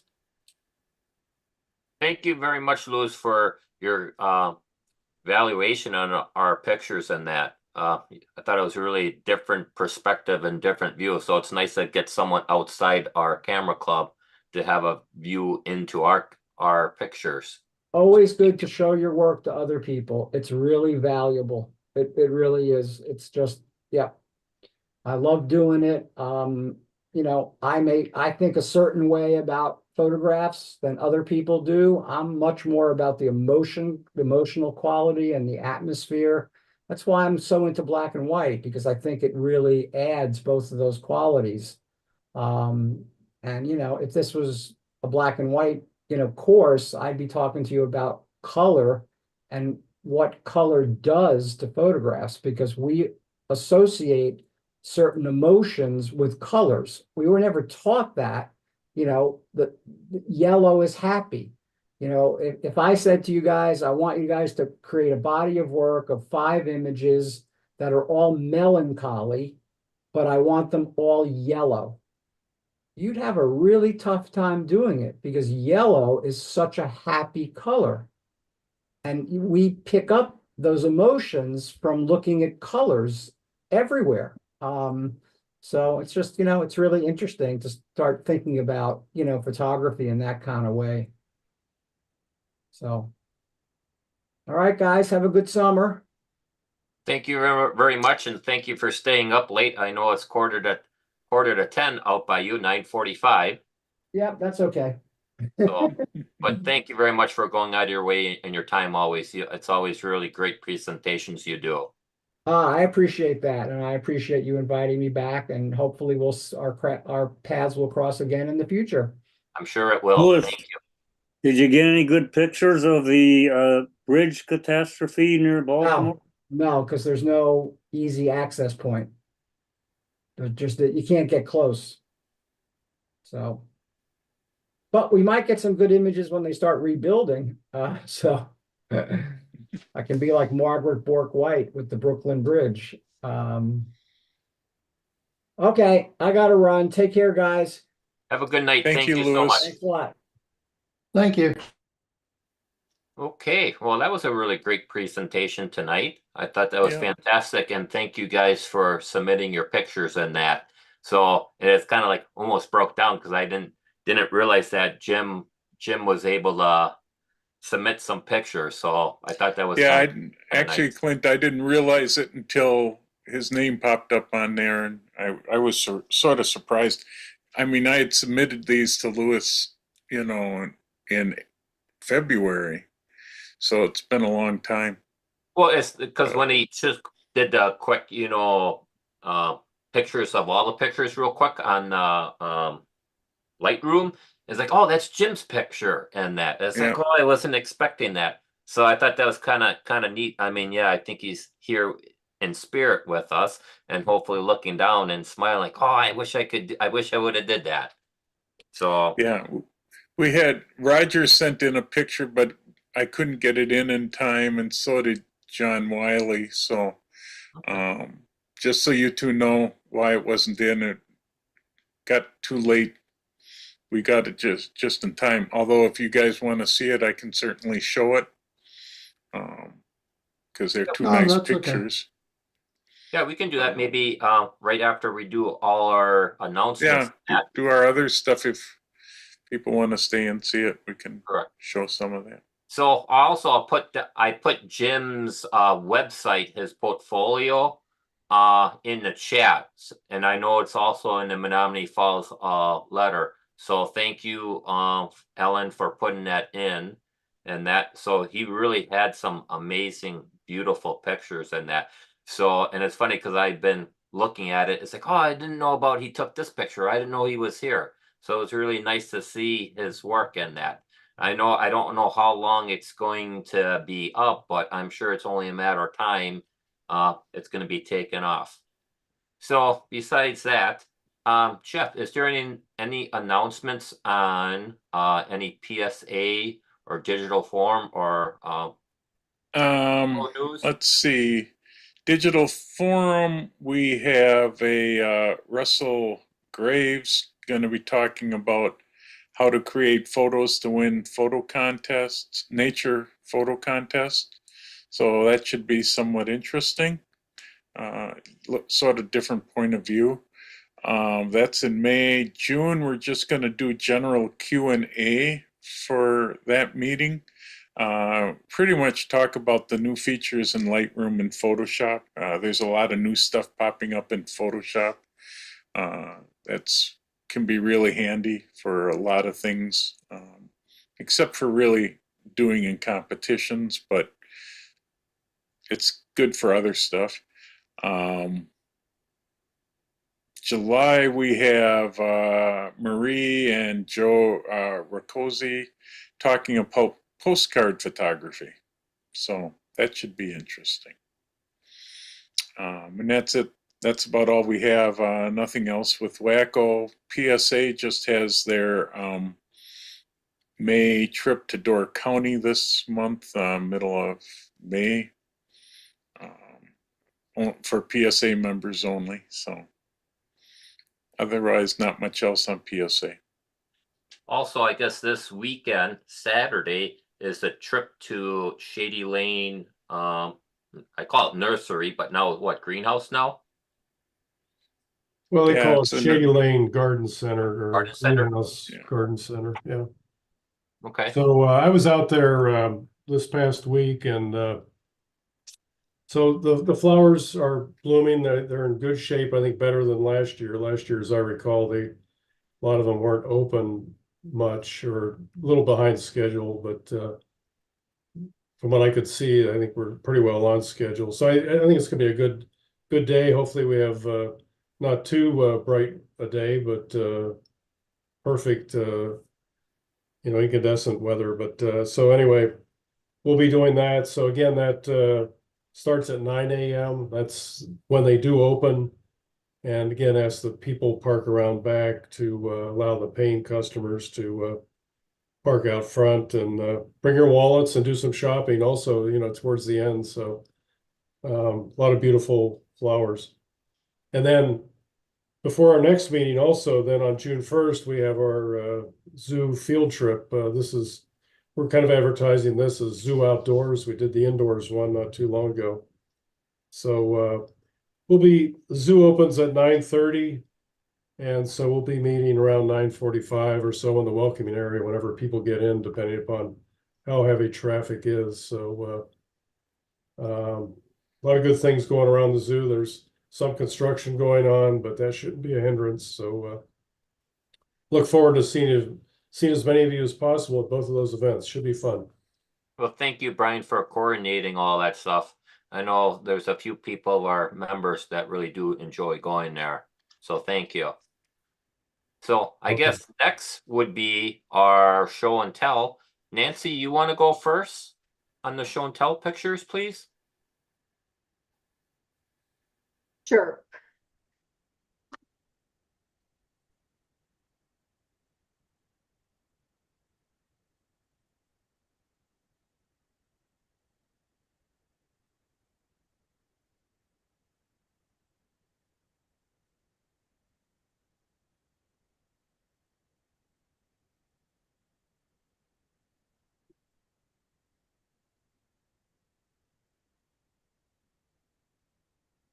You guys have it? Yes. Okay, Yep, good. we can see on my camera.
Very cool pictures. Very nice. Very nice. Where do you access that Teresa Marsh? Teresa Marsh, Yeah. are you asking where it is? Well, I'm wondering exactly what road do you take to get into where you get the water shots? Okay, it's on Highway 28. So, Okay. yeah, so you exit, I think you go east Oh, all right. on 28 and you've got water on both sides. And I Okay. was just sitting in my car. I took all those shots from my car with the window open. Okay. Yeah, So you're going up 41 and you're getting off on 28 and going east? correct. Okay. And if it's not east, it's west because my direction sense of direction is horrible. Okay. I have to ask, did you hear the music as well? Yes. Okay, because I had to learn PowerPoint. I've not done that before, so. Oh, you did a really nice job on that. So I guess our next presentation, show and tell, will be Jim. Hopefully Jim is ready. Well, I'm sort of ready. We are under the thunderstorms that are going on, and right now, I hope we don't lose power. So that'll be the big thing that we'll have to see what happens. Let me get rid of this because otherwise this might cause a problem. First, what I wanted, when we first started doing these when we signed up, I wasn't sure what I was going to show, obviously, because it's a little ways out. And I was kind of laid up there for a bunch of months and I wasn't able to get out very much. Now, I do have a couple of brand new things that I'll show you, but part of what happened, and this might be helpful for other people who ever get in the same situation where you're stuck at home and then you're wondering, what are you going to do? I was watching two guys talking. Most of you know Matt Kliskowski, and you might know, I think he's got a guy named Brian Matish that sometimes on there with him. And they were talking about going through your old photos and throwing them away.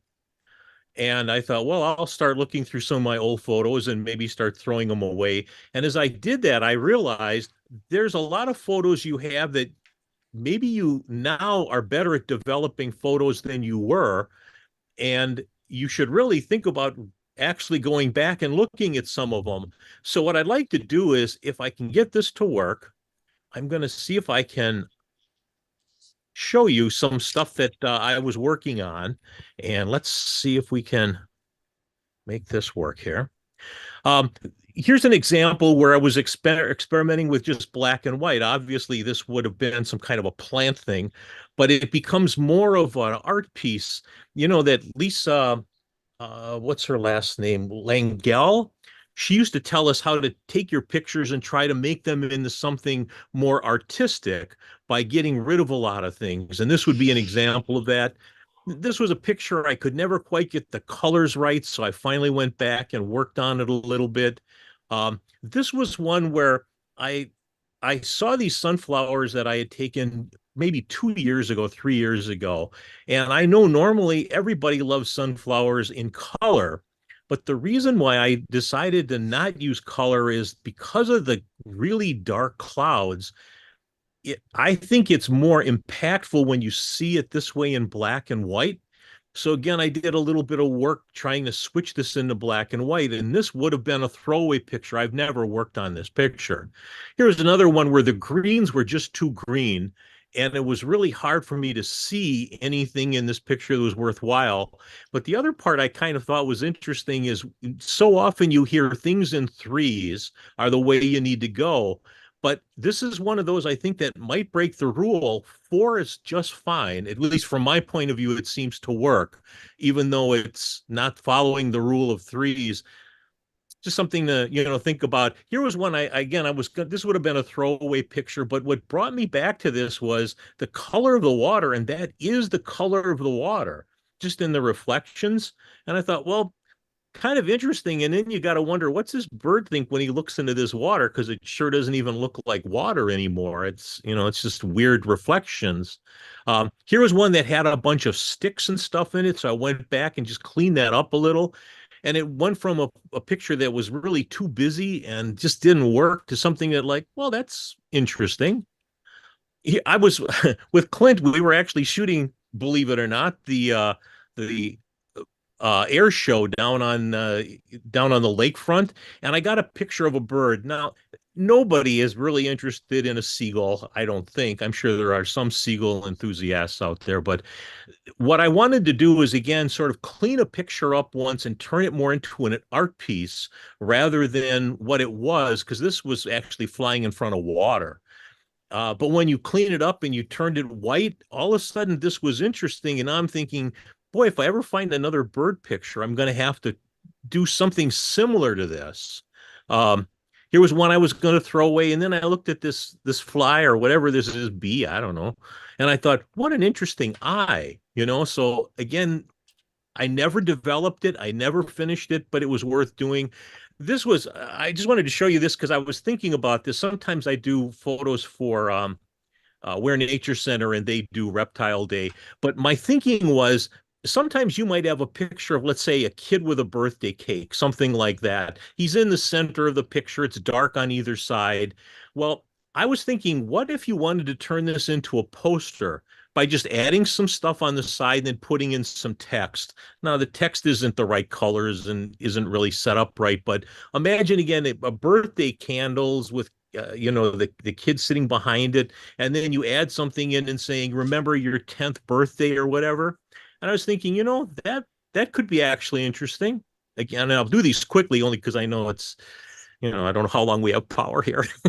But this is one also had a lot of dust and stuff on the water and just looked terrible. But again, our tools today are so good at removing things that you can take something that was maybe questionable before, and all of a sudden it becomes, well, that isn't bad now. I mean, that's a piece you could say, yeah, it's not worth throwing away. Here was just a weird black and white. Again, I was at a car show and some guy was showing some things. I just found this interesting because, of course, what kind of suspenders does he have? Well, it has to be, inches and whatever. And you can just tell he's kind of an industrial kind of guy with his hands all kind of beat up and dirty. And this was at a show even.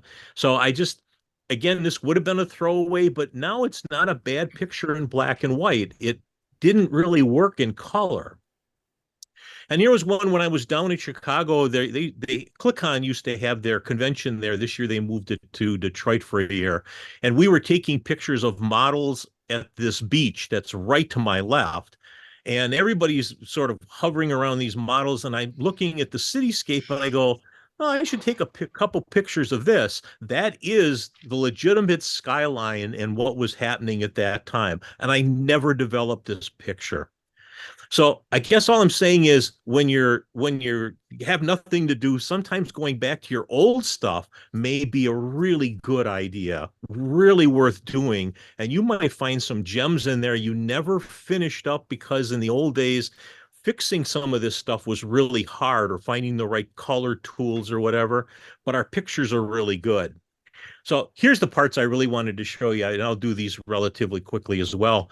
I was asked to go and take a picture of a house burning where the fire department comes in and they burn a house down. And really what they're doing is, I thought what they would do was they would burn the house, and as it's burning, they would practice putting it out a little and then let it burn some more and let it go. No, that's not the way most of this gets done, as I understand it. What they do is they actually start up the house on the insides, so you don't see that. So they're actually getting it going. They're putting it out. They're doing things that you can't see from the outside. But then once it starts getting going, of course, they're going to practice going in and out. They do their thing, and you can get some kind of interesting pictures of what's going on at the house burning, people getting ready.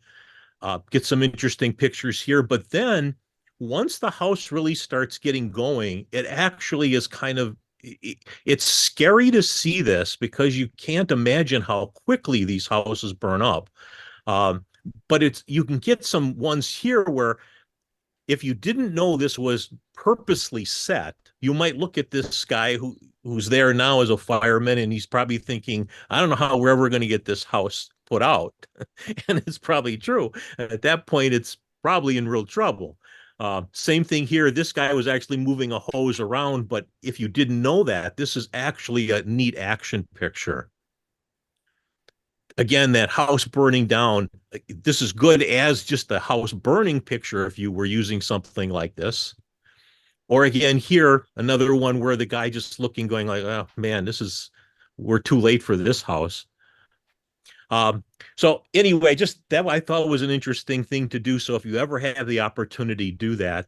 And then the last thing was I was at the Revolutionary War demonstration, and I found that the lighting conditions here were really harsh. But again, our new editing stuff that we can do inside of our programs is so remarkable. Stuff that in the past we would have thrown away, we don't have to anymore. So this was one that wasn't terrible because she was sort of lit funny, but it wasn't terrible. Again, not great because the light is actually behind them and you can see how harsh it is in the middle guy there. You can see the sunlight, but we're so able to bring back the dark details now. You can really bring these back. And some of these pictures were just a blast to do. And since this is so close to most of us here in Menomonee Falls, if you get a chance, go. Again, this is a terribly hard thing to do because the light is behind them shooting towards us. This is about 11:30. So this is about as bright sun as you can get. But again, with our editing equipment now, it doesn't even look like it was an 11:30 or in the morning kind of picture. It looks like I almost had even a flash there to make that work. I did not. I had a flash, but I was too lazy to take it out of the bag. So there's a few other ones here that I got that I thought were kind of fun. And it's generally, I don't ask people to do things for me. Every now and then I'll ask them, like I asked these two just to pass a plate back and forth, but usually I just watch what's going on and take pictures. But if you get a chance, this is like one of those things where it's like runaway, they were retreating because they were being swamped from behind. Same thing here. They're kind of on their way out. This picture is one I'd love to show you the raw because again, it's really our editing that's possible. The guys out in front are really the way they were captured with their regular light. The people that you see in blue, they're standing under a tree and they are about as dark as you can possibly imagine. But again, with our stuff today, you can edit this and it looks like they were in light. They were not. Normally you would throw those away. So anyway, this was just a lot of fun to do. So if you're ever there, this something worth doing. I saw a guy who was sort of like a clergy that was walking around, and he was there with a woman actor, as you can see. And I said to him, "Could you make it look like you're doing some kind of I don't know, giving her some advice or guidance or, a little sermon kind of thing." So he started with this one. And just to show you again, sometimes color to black and white, the next one, he's much more dramatic. And I thought this one really works in black and white. This really looks like this is trouble times. And it just would not have been the same if you would have used the colors. So anyway, I just wanted to show those to you and give you an idea of what's out there. So if you get a chance, definitely take in some of these different things they do there. I will just give you one tip. If you do go, when they're on the field, it's not a bad idea to have let's say a lens that can go up to about 400 to 600 millimeters, because they're pretty far away from you and you really need that kind of reach. I had one of those lenses in the car, but again, I was too lazy to run all the way back to get it. But so anyway, those were really fun events to go to. So if you get a chance, definitely take in some of the Menomonee Falls stuff that's going on. So anyway, that's it for those. Cool. No, thank you for such a great show on showing that. I think it's really fascinating how much you can save pictures now, in the shade and bringing it back where it's almost like there is no shade. So that's really impressive. Yeah, and that's kind of what I even, going back and looking at your old stuff, because so much of our old stuff, we kind of looked at what the picture looked like, and it didn't look like what we remembered. We remember a really bright, nice picture, and parts of it now are dark and parts are bright. But our new editing programs are so remarkable, you can bring all this stuff back. So it's definitely worth, relooking at some of those old images if you're ever stuck in a house like I was. I got a lot of old stuff now that is not looking too bad. It was worth definitely going back. Very cool. All right. Well, I'm Lance, gonna go I ahead. just want to remind people to get the photos to Jane by the end of this month for the all member show in June. I think I put down May 26th. Is that enough time, Jane? Yeah, that'll be fine. Okay. There won't be a lot of time after that, so people should be diligent on getting them in. And what is it? Gates and what's the Doors theme? and gates. Gates and doors? I think that's what it was. Yeah. Yeah, it was breaking. My bedtime. It's my bedtime right now. All right. Well, I suppose what I'm going to do is I'm going to do a quick slideshow on the President's Challenge. I thought it was really neat, different perspective on, using our smartphones. So let's give this a try.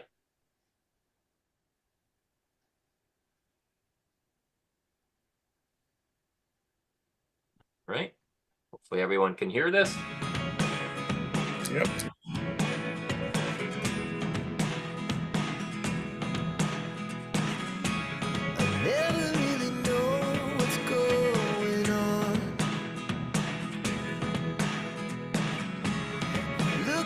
Sometimes like all you want to do is run. Hear me out, hear me out. If all the things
tell me now, I guess I'll never know. Here we go, turning all the wrongs into rights. Here we go, you can take me there tonight. All right, everyone. Well, thank you everyone for coming out tonight. Hopefully you guys enjoyed that slideshow. I thought it was really neat to see what people can get with their smartphone, and it's really amazing the type of quality on some of these new phones. It's just incredible what you can get out of these pictures. Yeah. So Yeah, pretty good. Clint, I know we had one person ask how we did in the Wacko competition, and I'll say that the winning images are on the Wacko website. So is the slideshow for all the HMs and awards. As a club, we did pretty well. We took about 45 HMs. We had 5 third place awards, 2 second place awards, and 3 first place awards. So we did very well, and congratulations to Pat Lynch, who took best of show with an image, I think in mono open projected, I believe. I forgot the name, but nice job, Pat. You get to judge next fall. But he had some everybody had great images. We had quite a few makers, 385 different images. So out of 385, we won 55 awards, approximately. I just did a quick count. So that's not too shabby for one club. When I believe we only gave out 150 total awards with HM, somewhere in that area. So basically, we took half of it, a little more than almost half, or at least a third of it. So that's really great. Congratulations on everyone. I mean, you're all extremely talented photographers. Phenomenal. I mean, some pictures are just incredible. And what's nice is each one has their niche. You know, some like flowers, some like airplanes, some like, landscapes, buildings, skyscrapers. I mean, there's all sorts of type of photography. So so thank you everyone for participating in all of this. So, well, I guess that's it. Unless anyone else needs to make announcements. Well, I was thinking about, I thought I might show a couple of the pictures that I had from the Port Washington Harbor. I don't know if you saw the ones that I had on Facebook. Show a few of those. Yeah, I can stick around. Okay. Only be a couple of minutes. I think it's 8 or 9 pictures.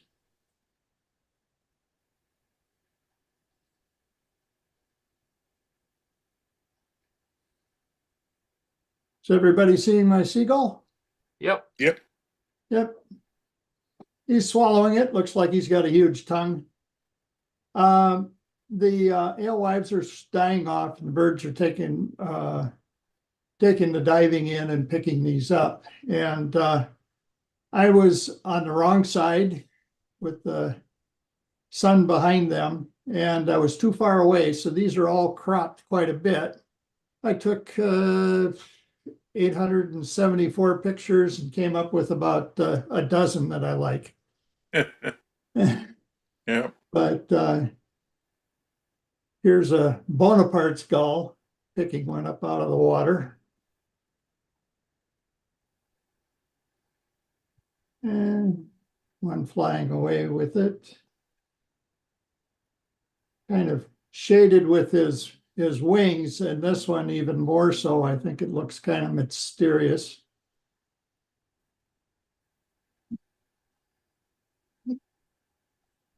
This one I like in that you can see the the fish out here that he's going for, and you got the light shining through the wing feathers.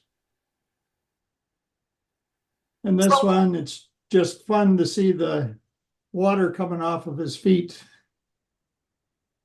Did I hear Jane saying something? Yeah, so where were you? Gazebo or cold dock or more over by the? I was right by the gazebo, between the gazebo and the hotel on the rocks, Okay, pointing back towards the power plant outlet. And I okay, think I need to be on the other side.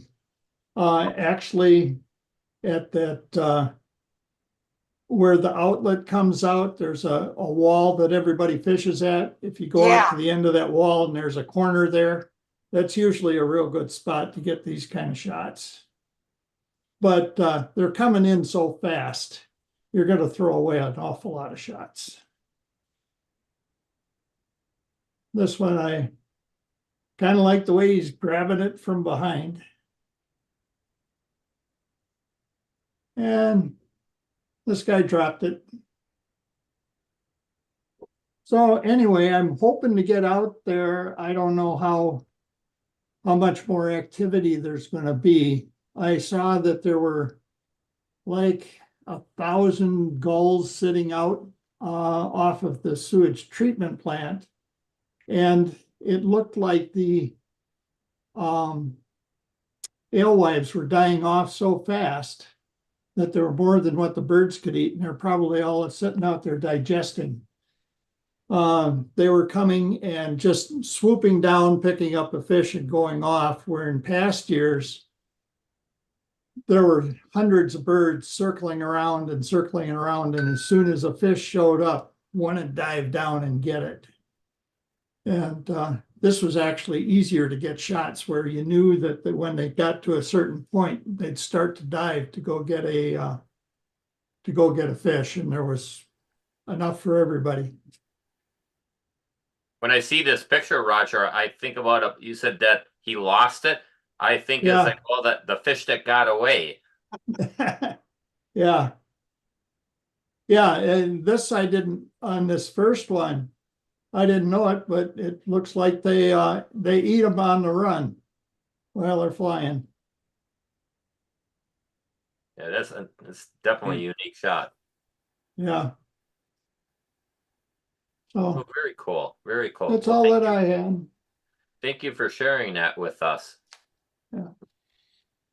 Well, I guess it's that time. Although it's been that time for the last 25 minutes. That's okay. We're already home. Yeah, we do have someone new that's been in attendance and stuck with us through the whole meeting. Her name is Jan, and I did say welcome to her at the beginning when she introduced herself, but we might all want to let her know that she's welcome. Thank you for doing that. Yeah. And thank her for staying late. Is she still on here? Yes, she is. Oh, okay. Well, welcome to our group, and thank you very Yeah. much for. Hopefully, you really enjoyed the presentation and the members. We have a lot of talented people here in that, so hopefully we can see you again, and maybe you can participate in some of our monthly challenges and our outings that we will be going on. So thank you. Well, I guess that's about it. So I guess have a good night, everyone, and see you next month.